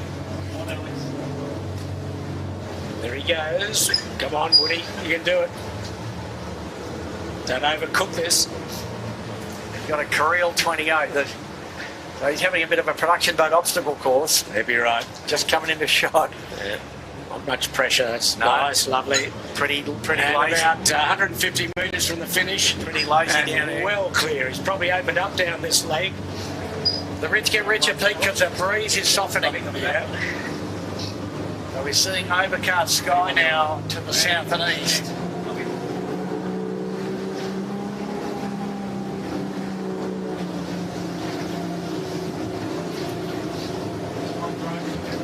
Okay, just laying into the finish. He's going to lay down, and a really fantastic victory. And in the 5 heats, there's 5 different winners. So that shows what a close contest this is. But today, first heat, or the 5th race in the series, first race today, certainly belongs to John Winning, Josh Babeski and Fang Warren.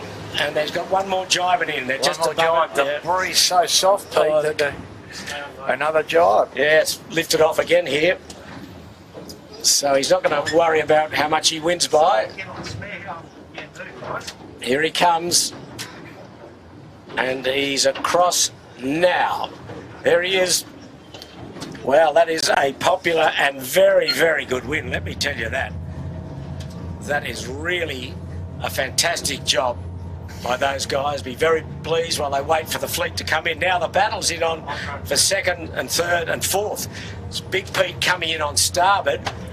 Smeg coming barreling in on port. And the pressure you can see, and Rag and Famish. Smeg's going to get second here if they're not careful. Oh, it's going to be close. No, they're not. Big Pete, I think, Big Pete's will have just starboard going out. tack rights, but he's got one more jibing in, perhaps. Smeg just getting a puff. Rag and Famish barreling in too. Yeah, very close though. Yeah, but Big Pete, second, they'd be happy with that. Yeah, absolutely. One They've jibe, boys. They got their act together in these conditions, that's for sure. Now, Smeg will be third, yes, happy with that. And then the Rag, 4th. Smeg, yes, Smeg, 3rd. 55-second win to The Rag, 4th. Okay, and now the next to finish in 5th will be Andu. And they've smashed them out of the top mark. And then the big improver has been Lazarus. Who's come from 11th to 6th. Yeah, and where's Finport? Boy, he's dropped back. He's come from 6th to 11th. Where was he at the first Windward Mar? He was 2nd or 3rd, wasn't he, Finport? 2nd. Gee.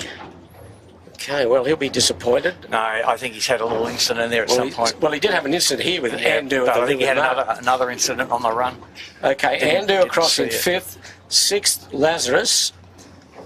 They made a Lazarus comeback here, that's for sure. Yeah. So Marcus Ashley Jones in Lazarus as Herman Winning. John Winning Jr. goes across in 5th spot. He better get a few tips from his father. Yeah. And then next will be Shaw and Partners. They also have made a bit of a comeback. Lazarus 6, Shaw and Partners 7. And Burrowang having their best race of the series will be 8th. And then, oh gee, there's the Shaw and Partners across in 7th.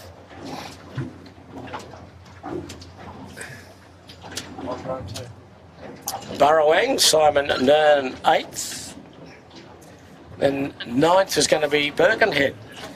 Well, they've got their act together in this lightish conditions. They were 9th yesterday in the second race. They're going to be 9th here. They sailed all right too. They did. And then Finport 10th. That's not good. Not good for them. Yeah, That's an ouch. that hurts. That's the end of their regatta, I'd say, for the top step. Don't. Too early yet, Andrew. Don't write anyone off. Don't write anyone off. Makes it more difficult, but... But I'm talking about the fact that they were second in the race. Yes, I'm with you. Slid back to 10th. I'm with you. I think understand. by a couple of little mishaps, but, you know. Yeah, but you got to manage them out of it. That's Exactly. what you got to do. Exactly. So Noakes Youth will be next at 11th. And then a good battle here for 12th between Marine Outlet's probably going to... Balmain Slake. And That's Balmain Slate with the orange, and then the white chute belongs to Marine Outlet. They will be 12th, Marine Outlet. 13th, Balmain, just beating the Germans. Black Knight 14. 15 will be the Kitchen Maker. They had a good day out yesterday. They won the handicap in conjunction with the scratch race, both races. The Royal Oak 16th. Okay, so... Fisher Pike will be next, Shippo. Yeah, the Fish Pie, Jordan Gertis. the fish pie. And then C-Tech, I think that'll be the first time C-Tech's beaten their fellow the Queenslander Bigfoot, home this series. And there's some boat up there that just gone round the weather mark. Is that our Japanese friends? No, surely not. The Red Spinnaker up there. Wow. That'll be Hoffel House. Oh, the Hoffel boys. I think the Japanese boys didn't Japanese finish. boat's still lingering around down here at Clark Island. They put it in the tide trying to change their tiller extension and missed the start completely, Right. So I think they just hung around. Okay, so C-Tech across 18. 19 coming in is the Bigfoot, the other Queenslander. They're not far apart, these two. Yeah. And then Lazarus Youth. Yep, sorry, Lazarus Development. Sorry.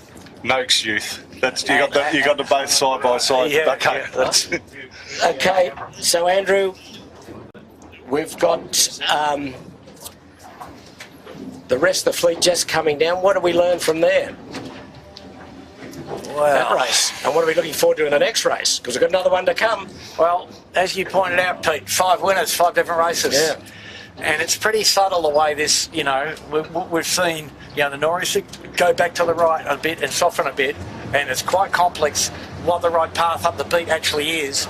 There are substantial gains to be had on the right edge of the top half of the beat, and substantial gains downwind on the left-hand side looking upwind at Bradley's Head in more wind. Now, for the next race, the conditions are expected to soften some more. Overcast sky now, getting late in the day, so... But the course direction will probably stay the same, you'd think? I think they will maintain what they've got there, yep. Because boats from either end of the line came out at Bradley's Head on the first cross, pretty good. Yeah, well, we will give you some points after today. Okay, well, while we're just watching now the next boats to cross, we've got Lazarus Youth. Yesterday, and certainly today, very good performance from Big Pete. Yesterday they were first and second, and before racing started today, I spoke to Sean Langman, the skipper of Noakes Big Pete, and this is what he had to say. Well, Sean, firstly, happy birthday. Well, thank you, Pete. Yeah, hopefully we have a bit of a repeat of Ed's birthday yesterday. Yeah, well, you had a great day, a second and a first, especially the second race. Gee, you were quick. Yeah, we untangled ourselves literally on that one. We actually caught the leeward mark around the centreboard. So. Talk us through that. I didn't notice that on the stream. What actually happened there? Well, we ended up with the boat to leeward and the mark just above that boat, and sort of we wanted to press, not fall into the gas of the boat to leeward, and I just misjudged it. The mark hit the bow, and I thought, oh, that's it. Then it started coming with us, so we thought, uh-oh, and that was with 10 seconds to go. So we pulled the fin up, and it wouldn't come off, so we ended up doing it back down, and they put us onto port, and we actually found a lane from there, with the centreboard half up. But so through the tack, Reece jumped on the board, and we just got a nice little right-hander. So I wouldn't recommend that one. I just call that one a little bit lucky. But once you, as you say, disentangled yourself, you were pretty quick after that, weren't you? Yeah, well, pretty much left alone, Pete. I think that was the thing. We did find some lanes, and we did take a little bit of a risk under Bradley's. We went a little bit further than the other boats, and again, God smiled on us there. We just got a nice little left-hander and got us back into the game. And then once we got into a boat race, we just started really having a good time, to be honest. We had after the first race, it sort of made us feel a bit more confident. So it's been great. Yes, that was a great day. So you're improving all the time, you feel, with both rigs, little and big? Yeah, I feel so. We spent quite a bit of time in New Zealand and didn't really race other boats much. We got all the boats out of the paddock over there and got them out racing, but it was very difficult to get some cohesion and actually get some decent racing, especially Sydney Harbour racing. So we came back with a bit of a shock, to be honest, just mixing ourselves with other boats and thinking about the ferries and all the dynamics of Sydney Harbour. Yeah, well, today it looks like it'll be a bit tricky again. Yeah, well, the nice thing about today is it's a fairly clear racetrack. It looks like we'll have that same northeast flow, although Clouds has it going a little bit right. It's a bit tricky going up to Rose Bay if we're up in a Nelson Park. I think that's just a fantastic racetrack. As it showed yesterday, the lead changed, 4 or 5 times yesterday. Well, the big thing is now that there's about 5 or 6 boats that can still win the title. As no one's really jumped out, have they? Well, I think it's just fantastic for the racing. It doesn't take the pressure off for sure, but look, it's great for the class, and it's just good that no one's absolutely dominating. For sure, at the end of the week, we're back into classic, end of the regatta into classic nor'easters again. So, Andu will probably shine there, but as it stands at the moment, there's quite a few of us bunched around that first place. Well, good luck today, and enjoy your birthday. Oh, thanks, Pete. I will. Thank you. Well, there's the spectator ferry, which I'm sure have enjoyed another thrilling race. We took a while to get underway. We had 3 general recalls, but boy, once we got underway, it was a race that the lead swapped, the minor placing swapped. It was a really terrific race, but full marks to the Yandu crew. Woody, Josh and Fang, they certainly sailed a very accurate, clever race, and at the end it was a very good margin of victory. So, as we said, 5 heats, 5 different winners, and we're just waiting for the stragglers to finish before we get the 6th heat underway, the second race today. And once the 6th race is completed, the drops come in, or your discards come in, and that will make an interesting point score. And there's the Hoffel House. Now, Peter, I've been studying this question a bit, Peter. The correct pronunciation is actually Hoofel. Do you mind? Hoofel. Hoofel. Okay, well, there's the Hoofel House. The O with the umlaut, brother. It's Hoofel. Well, and Pete, did you study German at school back a little bit, yes. A little bit, jeez. But today's trivia question, Peter, is about Hoofel, the townships of Hoofel, of which there are a couple that, in the German fashion, West Hoofel, East Hoofel, High Hoofel, etc., etc. So here's the question, Pete. If we're in the bar in Hoofel, is it by helicopter? Is it closer to Stuttgart or Munich? Oh, jeez. Closer to Stuttgart or Munich. Obviously, it's Munich. Wrong. Well, it must be Stuttgart. Correct. Right. Well, I knew it was one or the other. So, the town of Hoofel is indeed in... And any relevance to that? Southwestern Bavaria. Well, because the Hoofel people come from Hoofel. No, they don't at all, but... Anyway. All right, well, it's nice to see them here anyway, the German boys in their Black Knight and the Hoofel.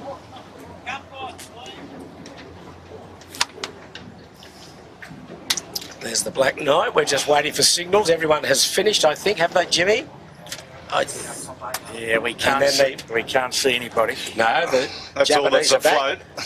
And there's the result of today. The top 8.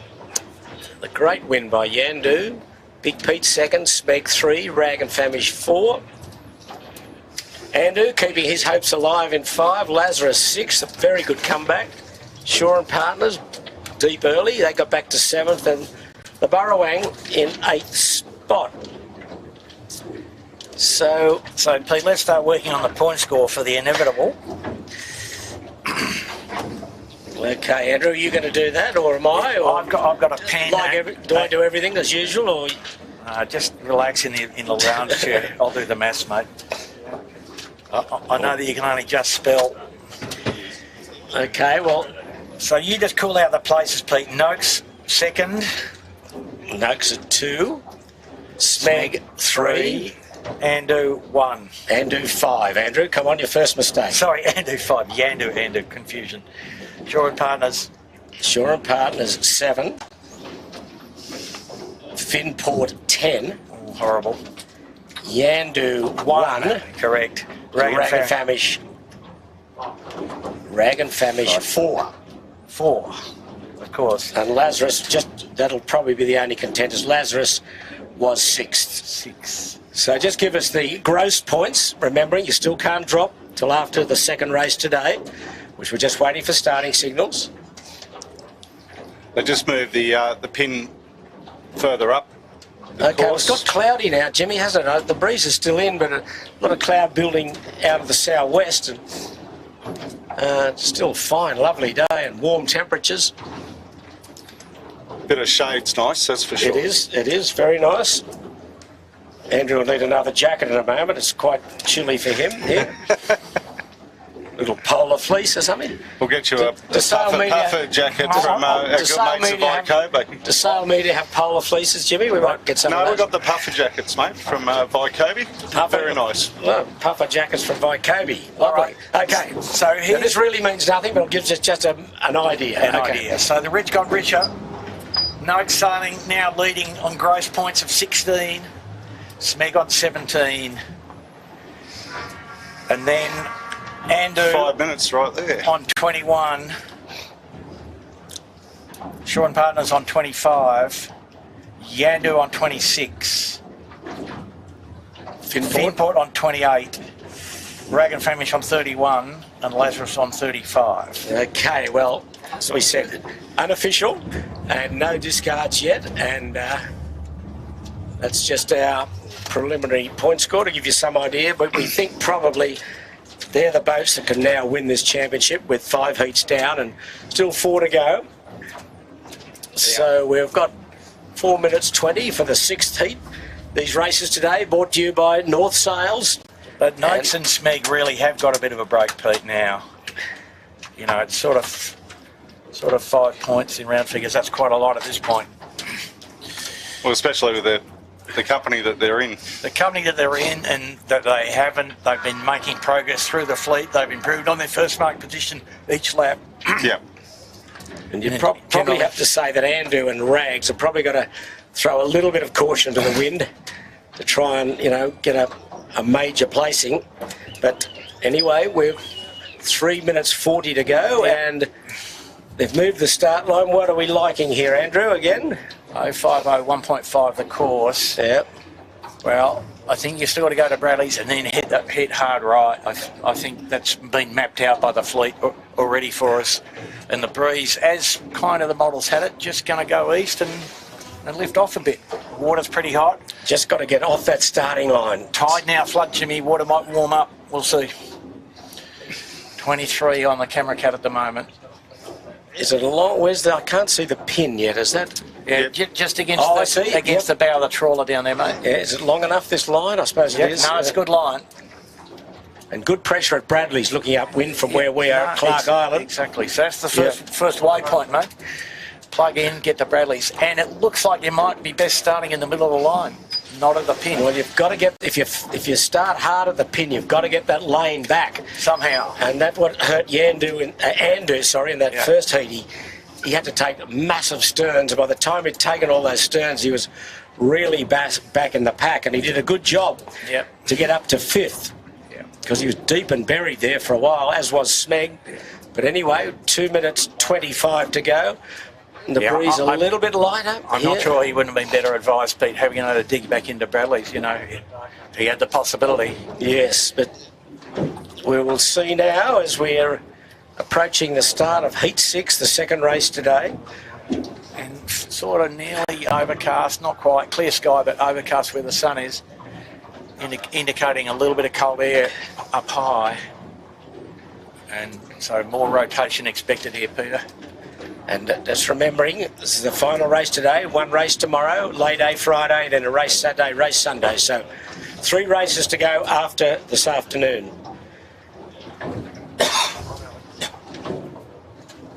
So some suspects lining up at the leeward end. Rag and Famish with nothing to lose either now, so they've really got to... Yeah, they've got to really have push a go. the button, yep. So down the leeward end, Andu, Rag and Famish, Yandu, Noakes. Smeg's in the middle of the line. Another conservative effort in the middle. And Shaw and Partners down this weather end. Finport, where's he? Oh, he's back. He's going to be at the weather end with a minute, just over a minute to go. Well, I know he's got quite a good high slow mode, Finport, so he'd be happy to get in the squeezing match. Yeah, well... But he needs a good result also. Righto, 1 minute to go, and Andu looks as though they need the pin. They're playing for keeps today. They've got to, in this race. They've really got to throw it to it to stay in this regatta. And they're an okay distance, and just they're I'd good say. Enough sailors to do it. Yep, he's got a bit of... 40 seconds. They've got a bit of slow down to do. They're right down at the pin. He's got plenty of room, Pete. He can just stick the bow at the pin and let her rip. Yeah, he has. He's got plenty of room there. Just above him is the 18-footer bar and restaurant, and then Yandu just above him. So he's just trying to compress them all up a bit. Doing a pretty good job too. Smeg and Shaw and Partners in the middle, along with the Bigfoot. Rag and Famished almost in the middle. And how long have we got? 15 seconds. Okay, they're just back a little. No, they're okay. Woody, they're back okay on at the port. moment. No, he's not on port yet. He? Sorry? No. God, looking at the picture. How long? 5, 4, 3, 2. Oh, gee. Oh, is he called them all good? How about that? No individual. No, I think we're clean. We're away. Okay, we are away. And radio comms from Jeremy was clear start. Clear start, okay. Well, so Finport pretty good at the top with Lazarus. But Andu's strong at the bottom. Yeah. If you want to get left, he's done that job for you. Looks high on the right, the breeze. Yeah, no, the breeze is turning right, as the model suggested. Look at that bit of grey up there, Pete. Yes. So it's Andu. It looks as though he's got a lane to get back at the moment. Well, Pete, the other thing that's happened in the interim is the tide's now flooding. Yeah. A little adverse, not a big amount. But so I favour the boats going to the left, as you said. And Andu looks strong to me. He really has got to put in a gilt-edged performance today, and he started brilliantly. The Andu boys, no messing around here today. They know they've got to get this job done, and they look very strong now. Yeah, they look like they've got room to tack across there. There's plenty of breeze too. They're enjoying this a little bit fresher conditions. So Big Pete's hanging up off their hip, but Andu are going to have enough to get back. There's Finport. Well, Finport lined up with the white light pretty well, so that's the alternative. He's got enough height, he's got a lane, he's got clear air, that's for sure. Yeah. And there's Andu's tack. He's going to cross the fleet here. I don't know, Peter, about that. Oh, father and son. No, he's across Yandu. Yeah, if he's across Yandu, he's across the fleet. I think you're right. Put your house on him. Put your house on him. Oh, good. Okay, well. Or Justin's house. Justin's house. Somebody else's house, yeah.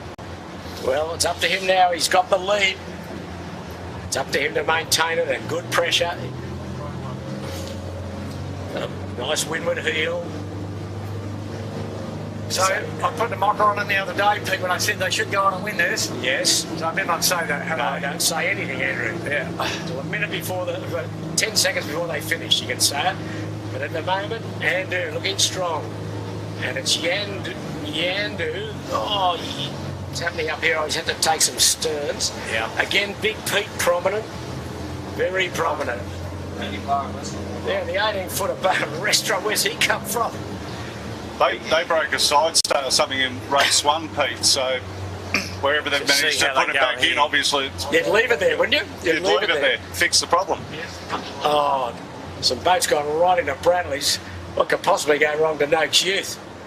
They couldn't find a lane to tack in, so, you know, it's what you have to do What's he sometimes. going to do? Go on the beach? He's going to find some squirrely spots here. Wow, Smeg and Finport, just a big rock and roll.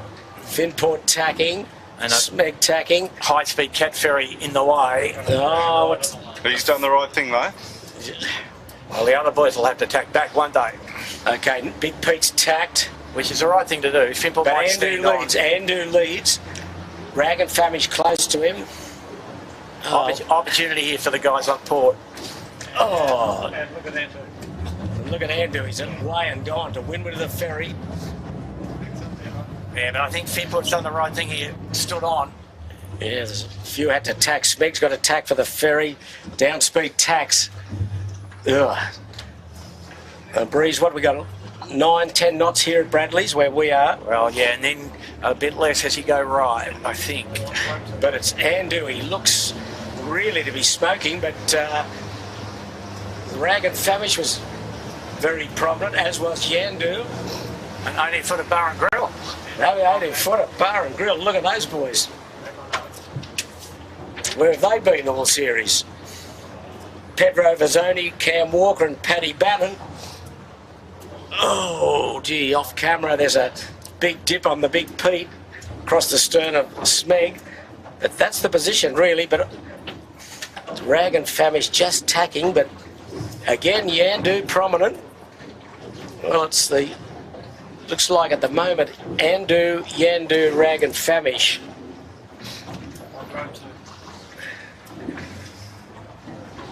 So if you're going right, are we, Andrew? That's where we're going? Yep. And I think you'll find that Yandu's got himself up towards the lead again as well. He certainly has. He's just gone behind Andu. Yeah. So that's probably 1 and 2. That probably is 1 and 2. There. And well, there's And no Rag- Rag would be Rag- second. Rag Rag would be second, second. sorry, yep. Well, Sorry. not much in this. Both these boats have really had to roll the dice and get the job done here. And then Andrew's spat Rag out. He couldn't live there. But I think he wants to ride anyway, Pete. Just see here how far Finport's behind them. Not that fast. Smeg up to windward looks okay as well, but here comes Smeg into the picture. So we're just about halfway up the first beat. There's Finport crossing Noakes Big Pete. So Keegan's York's done okay in the Finport. And I don't think they can go much further right than where Finport is. Well, Rag is not listening to. He's gone right into Shark Island. And I don't know if there's enough wind up there, Pete. No. Might be. It's a good race. It's a tricky course. Tricky. It's big shifts. So Andu going to middle and left, as is Yandu. So Smeg a fair way behind Finport. Yeah. And so they're the two leaders. And see what I'm saying, Pete? Looking at the guys on the right edge, Rag and Famish with only 2 strings. Yeah, they went too far, didn't they? You have to stay in the middle of the river to some degree here. Yeah, he's struggling from pressure. Yeah. Port tack lay line to the windward mark, Pete. Thank you. All right, I'll dial it in. So the order we're looking at is probably Andu, Yandu, Finport and the Rag, perhaps. Something like that. Finport's in front of the Rag, I think. Well, Rag just starting a couple of little tickles from the right. Yeah. Won't be much in it. Then a gap, then to the 18-footer bar and restaurant, then Big Pete and Smeg. And generally lighter across the track. These boats, Noakes and Smeg are back at about 6th or 7th. Not very windy. No. So Yandu has tacked. He's not that far behind his son, who's still extending out on starboard. There's a Finport is starting to rumble, get the rumbles up. Yeah, they've closed up to Yandu quite significantly in the last 4 or 5 minutes. So it's where that Big Pete and Smeg can extract themselves. There they are, bottom of screen. That's a fairway back there. It is. But both of them have had the ability to come forward in these races. But I think, Pete, I think this race is another race where the rich are going to get richer as the breeze fades to some degree.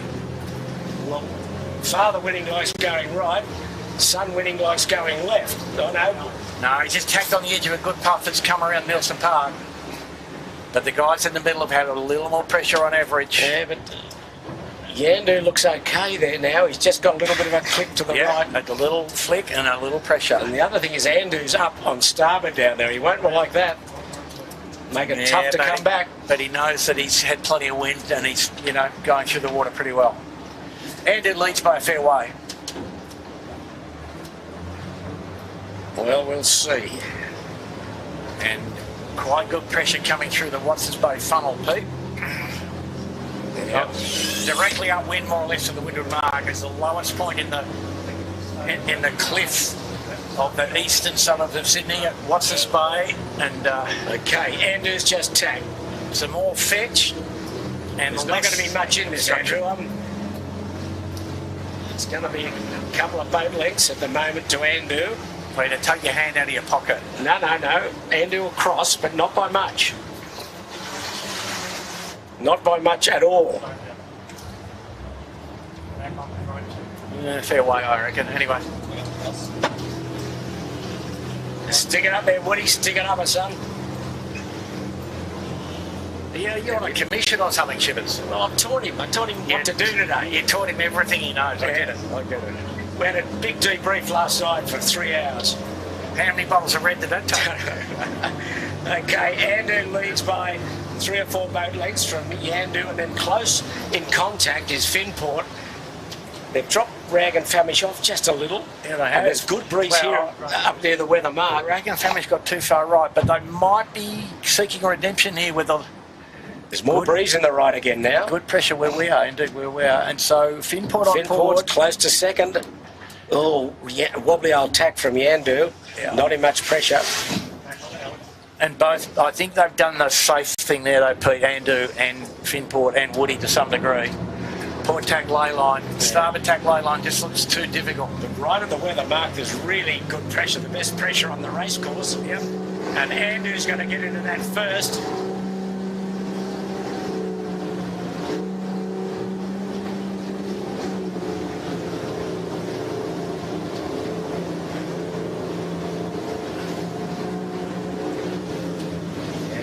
Tricks in this game still yet. So the first 4 will be, can't guarantee the order, will be Andu, Yandu, Finport and Rag and Famish. They've jumped away a little. And what have we got up here at the weather mark? A few holes in this breeze now, Andrew. It's starting to collapse a little. A little bit of funnel, so good enough. They're all 3 strings solid, so no problem. There's Herman Winning giving us a little wave, so he's pretty casual. Well, he's enjoying this. Well, you would if you're in front.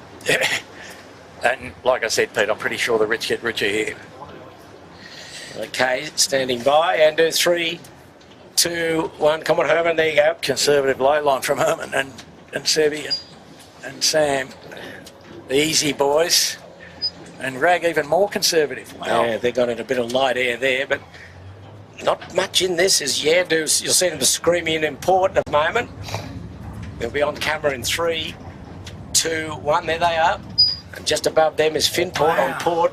So that's close. Yeah. Finport and Rag and Famish, he got into the calm there. But Finport, nice approach. Can he get inside? Woody looks like he's got a problem with his jib luff tension. It does. A lot of wrinkles in it. A bit like you, Andrew. A bit wrinkly. Possibly. Absolutely. It looks soft. Oh no. Okay. Okay, so Finport around just inside Yandu. This morning's the first heat winner. And the Rag got enough dirty here, they're not going to last. Or they might just get there. Yeah, they might get there. Good work from the Rag to get there. Put the extra in the bank, Pete, though, yeah? Yeah. And then what do we got after this? Well, next will be 18-footers bar and restaurant, Pete. Yeah, or the Black Knight. Or the Black Knight. He said the spinnaker to get to the mark. Whoa! That's all That's right. good overlay stuff. Terrific. Anyway, That's he's all right. around. That's his best mark rounding of the regatta, Yeah. isn't it? Well, he's got to get round, yeah. Stop it. No, they're pretty good on There the he corners, goes, Pete. yeah. Roll the chine in, off you go. Okay, now Smeg's a long way back. Got to take a lot of 1, sterns. 2, 3, 4, 5. So the 18-footer restaurant in 6th and the Germans in 5th. I'll stop the race now for the 18-footer bar and restaurant. Yeah, they're very happy days. Yeah, Smeg well. struggling. He's got a little puff to get the bow down, and on the outside of him is Balmain Slake, and then Noakes Youth. Oh, Birkenhead squeezing in there. That's okay. And then behind him, Lazarus. Oh, a bit of yelling. Okay, Birkenhead over the top of Lazarus. And a bit of OD here from Noakes. Oh, yeah, where's the Bigfoot got to? Here he comes now. Gee, he got lost up there. Yeah.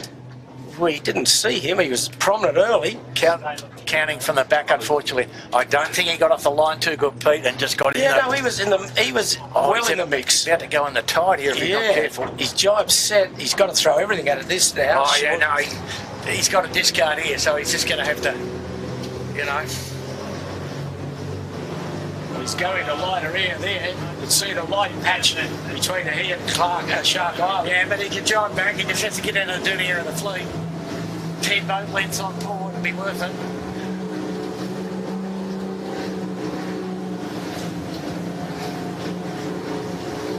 He was looking there as if he was incapacitated. Sean. What, personally? Yeah. Right. You know that he's had, knee operations and not sure. Well, I asked him this morning how he's feeling. He's feeling fine. Well, Jimmy, you replay that bit of the footage. Yeah, I know, but He made John Winning Senior look like a high-speed runner.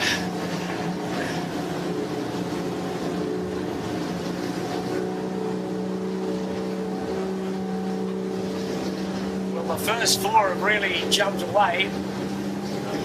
Andu, Yandu, Finport and Rag and Famish. And again, Finport's lost out downwind. Yandu's got a good jump on him.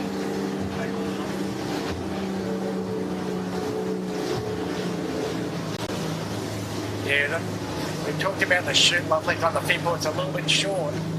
So they were going to have to actually sail it a little tiny bit of tack line out. Yeah, it looks a different shape, doesn't it? We're riding here with the mighty Black Knight. The Germans in a good solid fifth. Halfway down the run, fending off Smeg. Oh, now we're looking at these three. The Rag, Finport and Yandu in a soft spot, and Yandu just got a jump on them there. He got a lovely puff. Now Finport's got it, but Yandu's got it. I don't think the margins between those three guys have changed much, Pete. Yandu's jumped away a couple of boat lengths. Yeah, well, Finport went around in second just with Yandu, but it's still close. But it's getting lighter. This breeze is collapsing. Still 7 or 8 knots. Maybe a bit more. You can see 3 strings on Andu. VMG run, they wouldn't be 3 strings if it was only 8 knots. Yeah. They know what the right mode is. All these guys.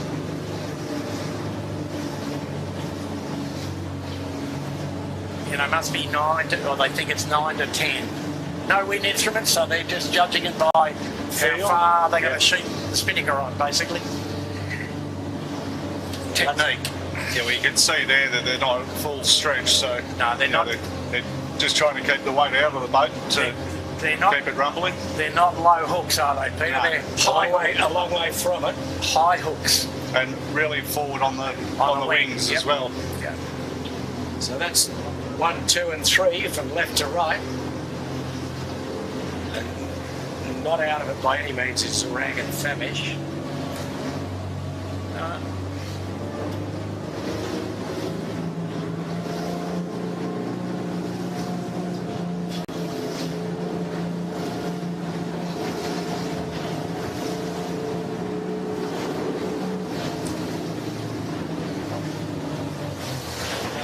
So we're 2/3 the way down this first leeward run, Spinnaker run. We've got one more beat and then a run to the finish. So not quite halfway through the 6th heat, second heat today. Remembering that Yandu won today's first race from Big Pete, Smeg and Rag, and Andu was 5th. At the moment it's Andu laying down to the leeward gate. Almost think a jive drop, or jive and right hand mark here, looking back up the course. Bucko. No, he'll go to the that mark. You reckon he'll go to the left? Yep, southern mark. Good compression there on Bradley, so. Yeah, but it's a fair way further upwind. Yeah. Breeze has gone to the right, they've gone down here. Yep. Almost just one jive and down. So, no sign that the committee's changed the position of the window mark. They can't shift it any further right anyway. Put it on the beach. Yeah, it'd be ugly if it was up any further to the right. It'd be really under steel point in a lead. So they're just going to lay up to the right-hand mark, Jimmy, and tack. And then what do you think? Just go for a little bit, and Yeah. when they line up the light at Bradley's, go back. Well, they'll be above Bradley's with the breeze another 15. Oh yeah, like it's Yeah, been crazy. 15 It's a slow right. run now though, Andrew. Look at this. Yeah, well, Fleet have really spread out. as we said, the rich get richer and the breeze gets lighter, so the beneficiary is the leader. Okay, Andu. Got your clock running, Andrew. Well, Pete, we've been guessing pretty good. 1 minute, 50 seconds or something, yeah? Yes, Yandu, who's second, not coming down very quickly as Andu rounds. Nice and tidy, as you'd expect in these conditions, in this top shelf crew. And Woody under pressure to lay up to the mark, almost. He's got to navigate that naval buoy, Just and gotta now go he can around put the the bow naval up. But he's jumped away from Finport, considering they went Yeah. round almost together. Finport's a bit slow downhill. He does look it, doesn't he, in these lighter airs? Yeah. Yeah, there's some suspicion about the shoe, but as they're pointing out, it is 5 years old. It's not ideal, I don't think. No. Well, now, That's how light it is. Yandu running very square and soft here. No, so Finport's got a completed jibe. They might go to the right-hand mark, because clearly this is a hunt for pressure now. Yep. There goes Finport driving in, and they will Andu- probably go to the right-hand mark. Andu running very square, so he's going to the left-hand mark. Anyway, Finport's got 2 shots at this. They can go, well, we think the other mark might be better. Okay. Come on, Fang, get that job done. So 1 minute and 5, Pete. Yeah. Well, there's a very nice lead, Lovely. but still a tricky day. What's Finport going to do, Jimmy? Oh, Finport. Almost missed the mark is what they're going to do. Oh, what's he that's- doing? That's just terrible. You put that mark in the Spinnaker bag with you, right? Gee, that was a little untidy, but he got away with it. That was all unnecessary. And now completely. Rag, what's he doing? He's going to the other mark. Has to go to the other mark. Now, gee, Fabulous drop by Finport. Phil Okay, Marshall. yeah. So the Rag around. There they're going out to the left by themselves as the Black Knight next, and then Smeg. Smeg's got himself up there again. Just have a look though, Pete. If you have a look at the overhead shot, you can see how high it is in the right. Yes. Breeze permanent shift to the right. So it's only going to be a small amount of time So on port. extend on port and then Yeah. quickly on right. Balmain Slake next. And, you know, Yandu looking upstream is about 15 degrees higher than Rag and Femish. So Rag can't sail on, I don't think. So, just for the fans of perhaps Noakes Big Pete, they are about 12th, 11th, maybe deeper, probably 14th, 15th. The 18, bar and restaurant around, then Noakes Youth trying to stay upright. As Lazarus powering in with a good puff of the day, and they've got a bit on. Oh, Lazarus is going to be capsized. No, he's going to save it Somehow. with the Spinnaker still up trying to go to windward. Oh, boy. They need better planning, don't they, Pete? Yeah. And then sneaking around on the other mark is Birkenhead and Lazarus. That is not recommended. No, they've had Not a great series at the moment, the Lazarus boys.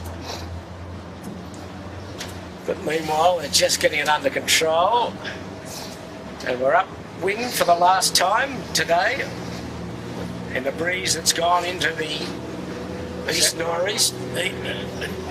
Nearly, Peter, east. Yeah, nearly east. yeah. Not quite. So the remainder of the fleet running in. There's Noakes Big Pete. He's really back in the pack. Feather rest of the feather duster. Something obviously happened up that beat that we didn't see, because he was there or thereabouts with Smeg, and then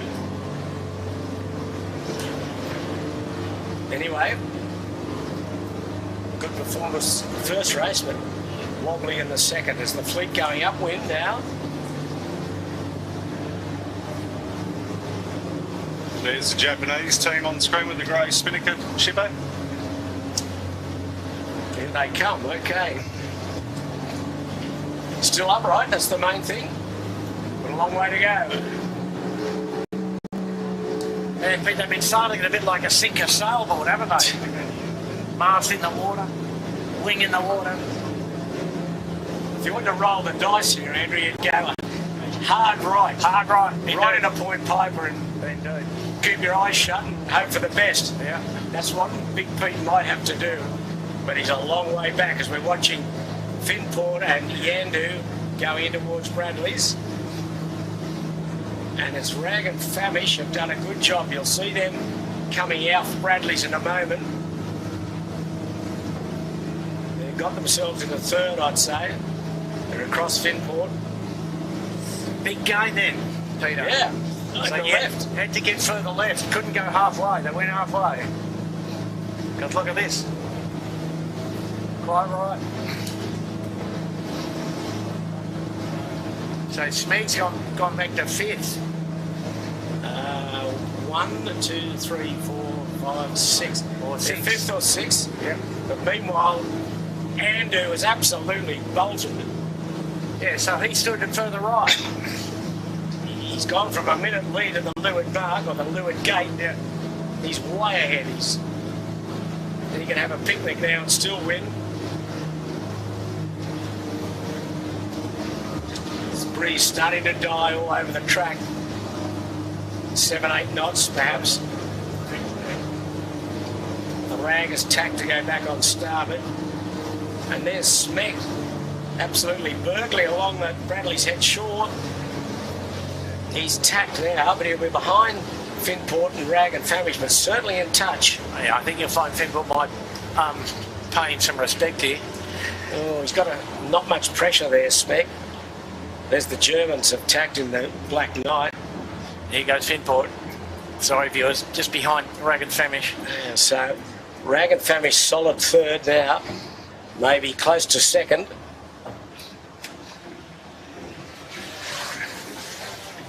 So, Pete, I don't know, roll of the dice here stuff.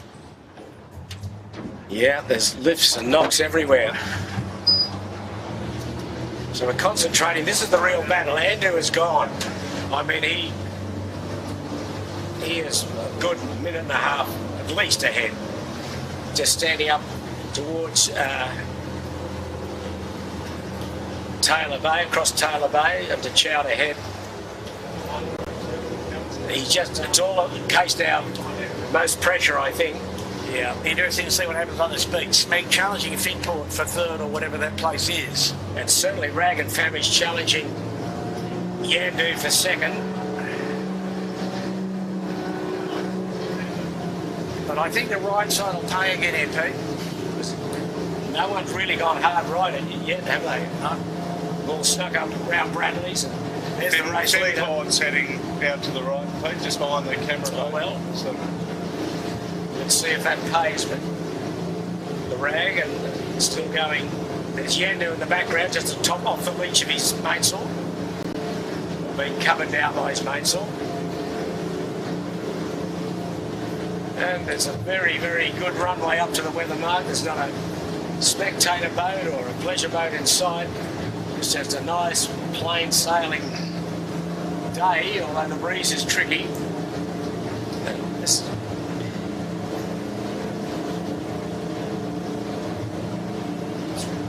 Rag and Famish. You're desperate to get into second spot here to keep in touch with the leaders on the point score. Harry Price, this is probably his best race of the regatta. He's got a few good yachtsmen in front of him. Yeah, it gets a bit harder now, but there's Andrew just probably getting close to a port tack ley line here. Oh, they're making a cup of tea and a couple of sandwiches, Pete, I'd say. Yeah. He's got so much in hand. Now, here's the battle for third. But both tack back, and Rag looks strong here at the moment.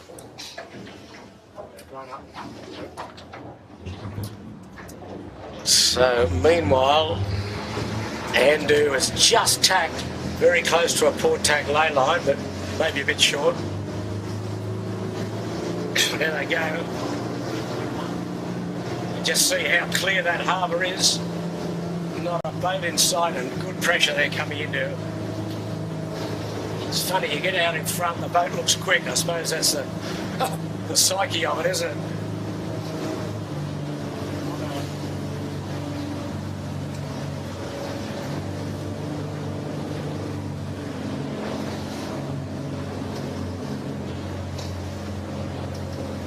Now, what do we like about this setup, Andrew? The North Sail setup, the race day sponsor. It's pretty good. Looks sweet as a nut, doesn't it? Yeah. Jim's just a little bit deep, but seems to be working all right, so, well, we'll let them off. If it's a bit deep, I'd like it that way, because they're really absolutely smoking the fleet now. They just come into some good air. And there's the chasing pack. Rag has jumped ahead of Yandu and Finport.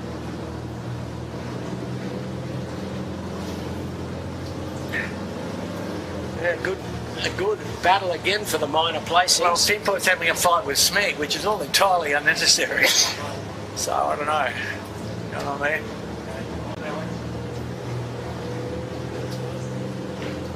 Now they're well short of the ley line. They just go into Steel Point, hit starboard, and have about 50, 60 metres to come in, and nice pressure rolling out of Watson's Bay, where Herman Winning cut his teeth as a junior sailor out of the Vaucluse 12-footer club. So he'd know this track pretty well. And look at that one, right in the cockpit of these boys. He's going to have a yarn to him, I think. Of course, Sevi Jarvan also cut his teeth on Watson's Bay, so they should know this track pretty well. Local waters, and they're going to shorten up here, Pete. How about that? Okay. I didn't pick that. No.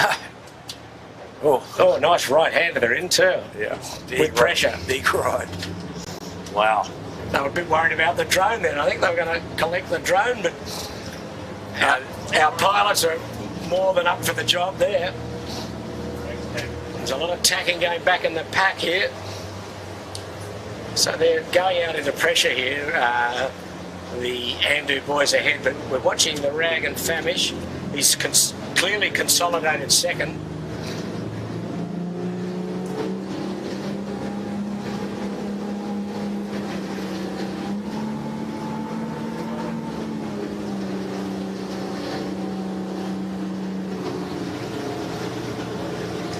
Breeze dying as the day goes on.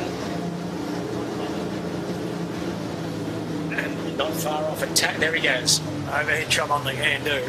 Beautiful. Yeah. A rather lonely pilgrimage out in front, that's for sure. They're well ahead. Pete, nothing lonely about that. Nice 3-minute lead. It's nice to be lonely if you're in that position. Oh, yes, indeed. So they'll just do a jibe set and a comfortable 1 minute on starboard and just jibe and lay down to the finish, I'd say. Looking at the wind direction.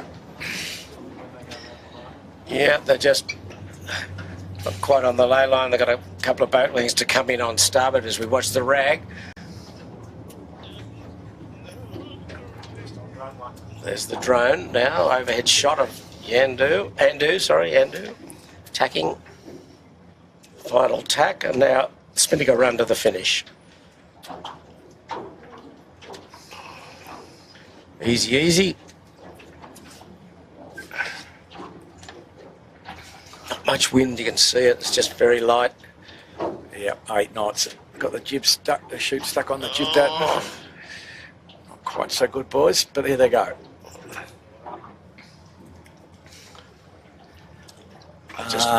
Yeah, Looking around for wind. run the Not much of highlight. it. Run the highlight reel while we wait for the second boat.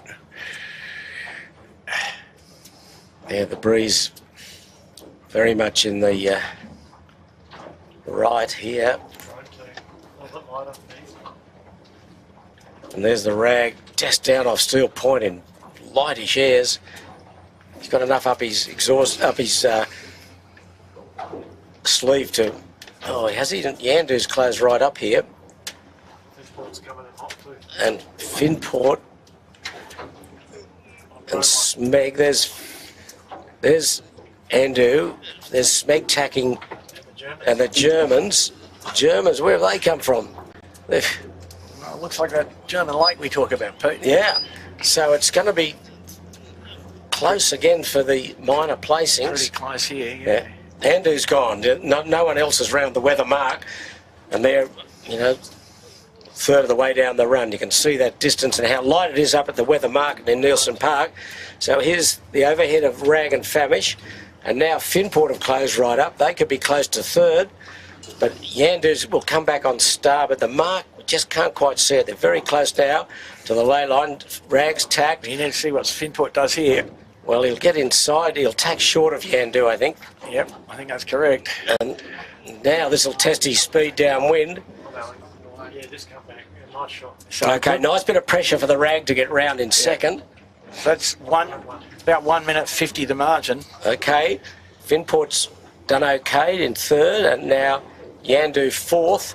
Now the battle will be to see if Smeg can maintain fifth, which he'd be desperate to do. Yeah, Smeg will be desperation for fifth. He should be able to get fifth from You'd think so. from those two guys. So But gee, the fleet have spread out, Andrew, in this light air, haven't they? Now you know. it's collapsed in a lot of areas on the harbour, but there's Finport. Now hasn't been that good in light air downwind, but let's see if he can make amends this time as Smeg goes round. They've been solid. There's the Black Knight.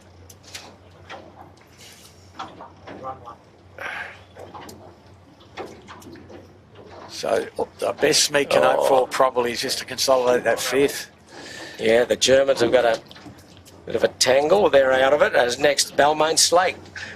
Henry Larkins, he's done a nice job. He's been good series so far for these young boys. Yeah, and the Germans haven't been slow downwind either, particularly. So Next around will be Noakes Youth, and then 80-footer bar and restaurant. And I don't know where our friends in the Noakes Big Peter, I haven't seen, they're still coming upwind, yeah. There they are, coming upwind, deep in about 12th or 13th, 14th position perhaps. But meanwhile, Andu has jumped away, he's at Bradley's head. Halfway down the run to the finish. And the battle on for the minor placings. Rag and Famish second, Finport third at the moment. Yandu fourth.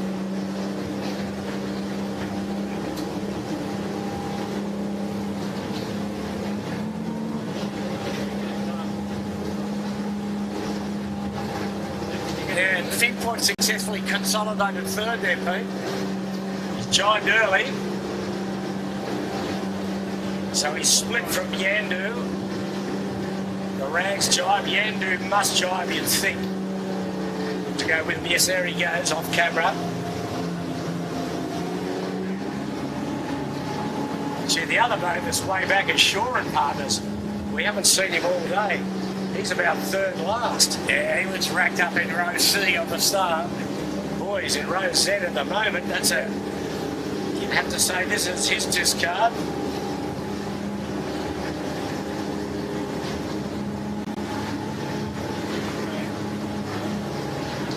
So things have opened up a bit on the point score now. And puts Andrew back in charge a bit. Yep. And he has just opened way up. He's going to win by a couple of minutes plus.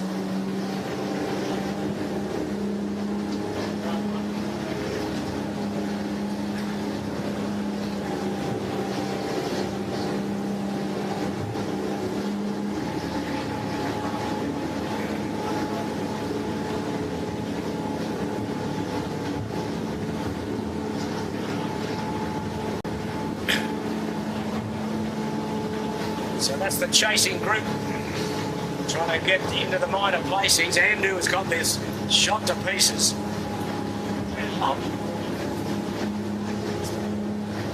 I've got no problem saying that at the moment. See that distance now. This is just a doddle in the park. That's second, third, fourth and fifth as we look at it.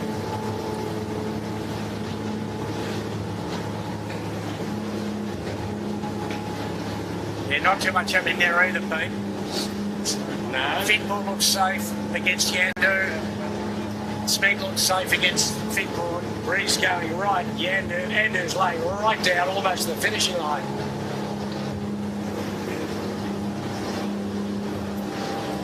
So a great day for the winning family. Dad winning the first race, son winning the second race. No doubt about this today in this Heat 6. Very emphatic victory by this polished crew of Sam Newton, Sevi Jarman and John Winning Jr. A lot of people's picked to win the championship, but still 3 races to go. Yeah, a lot of points still to be dispensed with. Yep. You're 1 error away from a bad day out in these boats, and they'd be very happy. They looked determined this afternoon. They wanted that pin. They fought hard for it at the start. They got it, and the rest is history.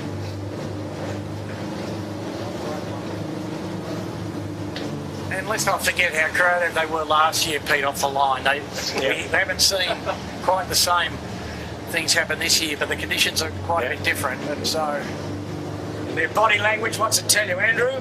Well, they weren't too happy after yesterday, and I guess it's all smiles now. Well, why wouldn't it be? Well done. And looking back at that as a massive win. Yeah, got your clock running, Andrew? I'd say it's 2 minutes and. We want accuracy as always. So, Andrew, Herman Winning, top marks to you, my boy. Terrific performance. So that really puts him well in contention in this point score. Here is the battle now for the minor placings. They're a long way away in light air.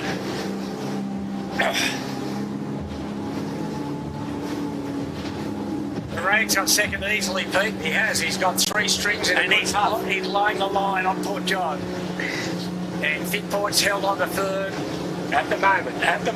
Yeah. And can Smeg? No, Smeg can't get the Woody here. Woody's laying, I think, as well.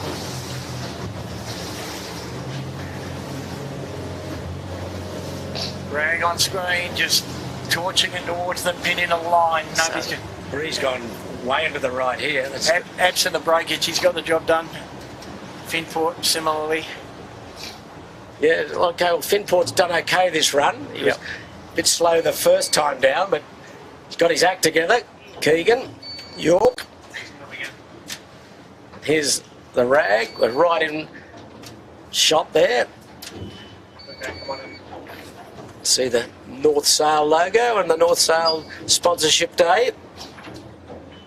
A few little waves to go through, and so he's a very good second to the Rag and Famish. Best performance.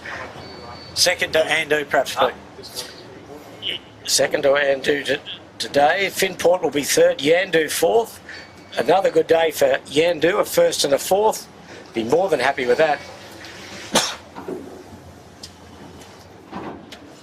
And then 5. Okay, so Finport third. Yandu fourth. Smeg will get fifth, so again a bit of a recovery for Smeg. And then the Germans in the Black Knight, sixth. So we decided Smeg was fifth, did we? Smeg was fifth. Well, they will be fifth, they're not there yet. As we're just watching Yandu across the line. Smeg, Michael Coxon and James Doran and Tom Anderson. A reasonable day with a fifth and a third. All to be counted, I'd say, at this stage, perhaps. We're on the Black Knight. 6th for our friends from Germany. 7th will be the Balmain Slake. Yeah, and that'll get it in the top 10 at the end of the regatta, I think. Well, the 13th, the first race today, and then 7th now. Okay, they're just short of the line. They're just going to the committee boat end, the orange chute, and then a fair gap now to Noakes Youth. So Balmain across in 8th. Noakes Youth, that was a good effort. 8th. Yeah, no, we're near fullback for a bit there, so that's whatever they've done, they've climbed the ladder to some degree. Noakes Youth will be 8th. Okay, and then 9th looks like Lazarus, and then 10th Birkenhead. So Andrew, give us your unofficial point score with a drop, please. So no pressure. Sorry, where do we think Shaw and Partners is going to be?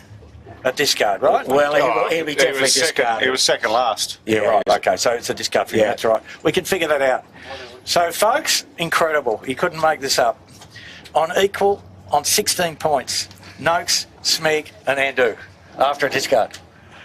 Noakes, that's Noakes Big Pete. Yep. Smeg and Andu. Yeah. Okay. And then Finport on 21, Yandu on 22, and Shaw and Partners and Rag and Famish on 25. Both. Right. So that's the top 7. So of the leaders, Andrew, the 3 leaders. Yeah. Big Pete will have his drop today. Yep. What's the worst? What's the discard of Smeg and Andu? They both got a 6th. Okay. Well, that's reasonably solid. Okay. So that's called a log jam at the top of the leaderboard. Yeah, isn't it? but I'd say advantage Smeg and Andu really at the moment.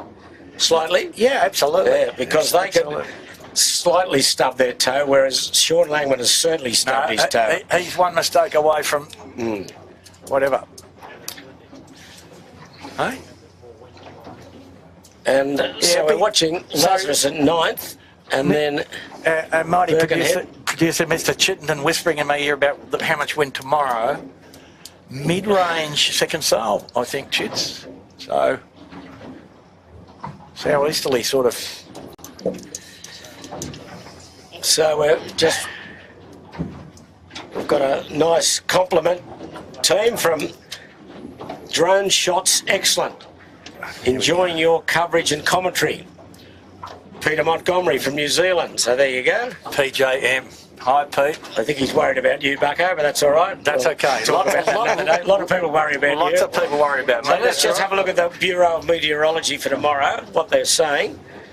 I'd rather rely on you, I think, Andrew, but anyway, they're saying for the one heat tomorrow, which is heat 7. Full course race tomorrow, folks. West to southwesterly below 10 knots. Below 10. Becoming southerly in the early afternoon, then tending southeasterly 10 to 15 knots in the late afternoon. So we could probably have a 10 or 12 knotter, do you think? Is that what we're saying, Andrew? I might just drag up one of the other models and have another look because, there's still disagreement on the models this morning for tomorrow. So, was that the haze that you had, or was it the? Last night, Jimmy, as you're aware, was pretty subdued. So we're just watching now the 18-footer. Is this that? Yeah, 18-footer. Okay, well, he'll be 11th. He was right up at the top mark the first time. Bigfoot from Queensland will be 12th. And then Noakes will be Noakes Big Pete will be 13th. Well, nice to get their story, and we'll bring that to you tomorrow, what happened to them. So, folks, just a little prediction for tomorrow. Probably southeast, as we've discussed, something like 135, which is pretty typical southeasterly type wind. And strength, what's your model saying, Andrew? Oh, one of the models got none. So that just means there's a possibility of a little low self-forming, Pete, and Sydney being in the middle of the low. The other models are in teenage numbers, so 13 around that, sort of 13, 14. So maybe just a big sail day, you think? No, I think too much wind for big sail, but Okay, no warranty on that. All right, well, as we watch the Bigfoot just almost drift along across the line, and the next will be the Noakes Big Pete.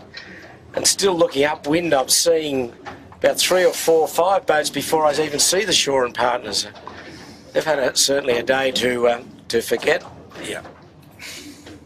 They're way back.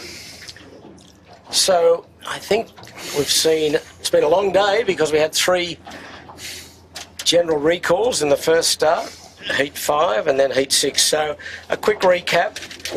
Heat 5, the first race today. Terrific win to Yandu, Big Pete Noakes second, Smeg third, Rag and Famish fourth, Andu fifth, Lazarus sixth, Shaw and Partners seventh, Burrowang 8, Birkenhead 9 and Finport 10. The second race today, another John winning one, but young John winning at Andu was first, Rag and Famish second, Finport third, Yandu fourth, Smeg fifth, Black Knight sixth, Balmain Slake seventh, Noakes Youth 8, Lazarus 9 and Birkenhead 10th. And Andrew, just very quickly, unofficially, the quick point score, the first half a dozen or so with the discard. Tied for first, Noakes, Smeg and Andu on 16. Finport in fourth on 21. Yandu fifth on 22 and tied for the next place on 25, Rag and Famish and Shaw and Partners. Okay, well, thank you, Andrew. As we wind up here on a harbour with the breeze decreasing out of the east, we look forward certainly to your company tomorrow for the 7th heat rather, and it's a full course day and we have a bit of good breeze. Hope you've enjoyed it wherever you've been watching around the world, because we know we've got viewers all over the place. And on behalf of the Sail Media team, we thank you for watching, and we thank the Sail Media team who've once again done a terrific job. So on behalf of Jimmy Bury and Andrew Buckland, I'm Peter Shipway, saying good afternoon from Sydney Harbour, and we look forward to your company tomorrow afternoon.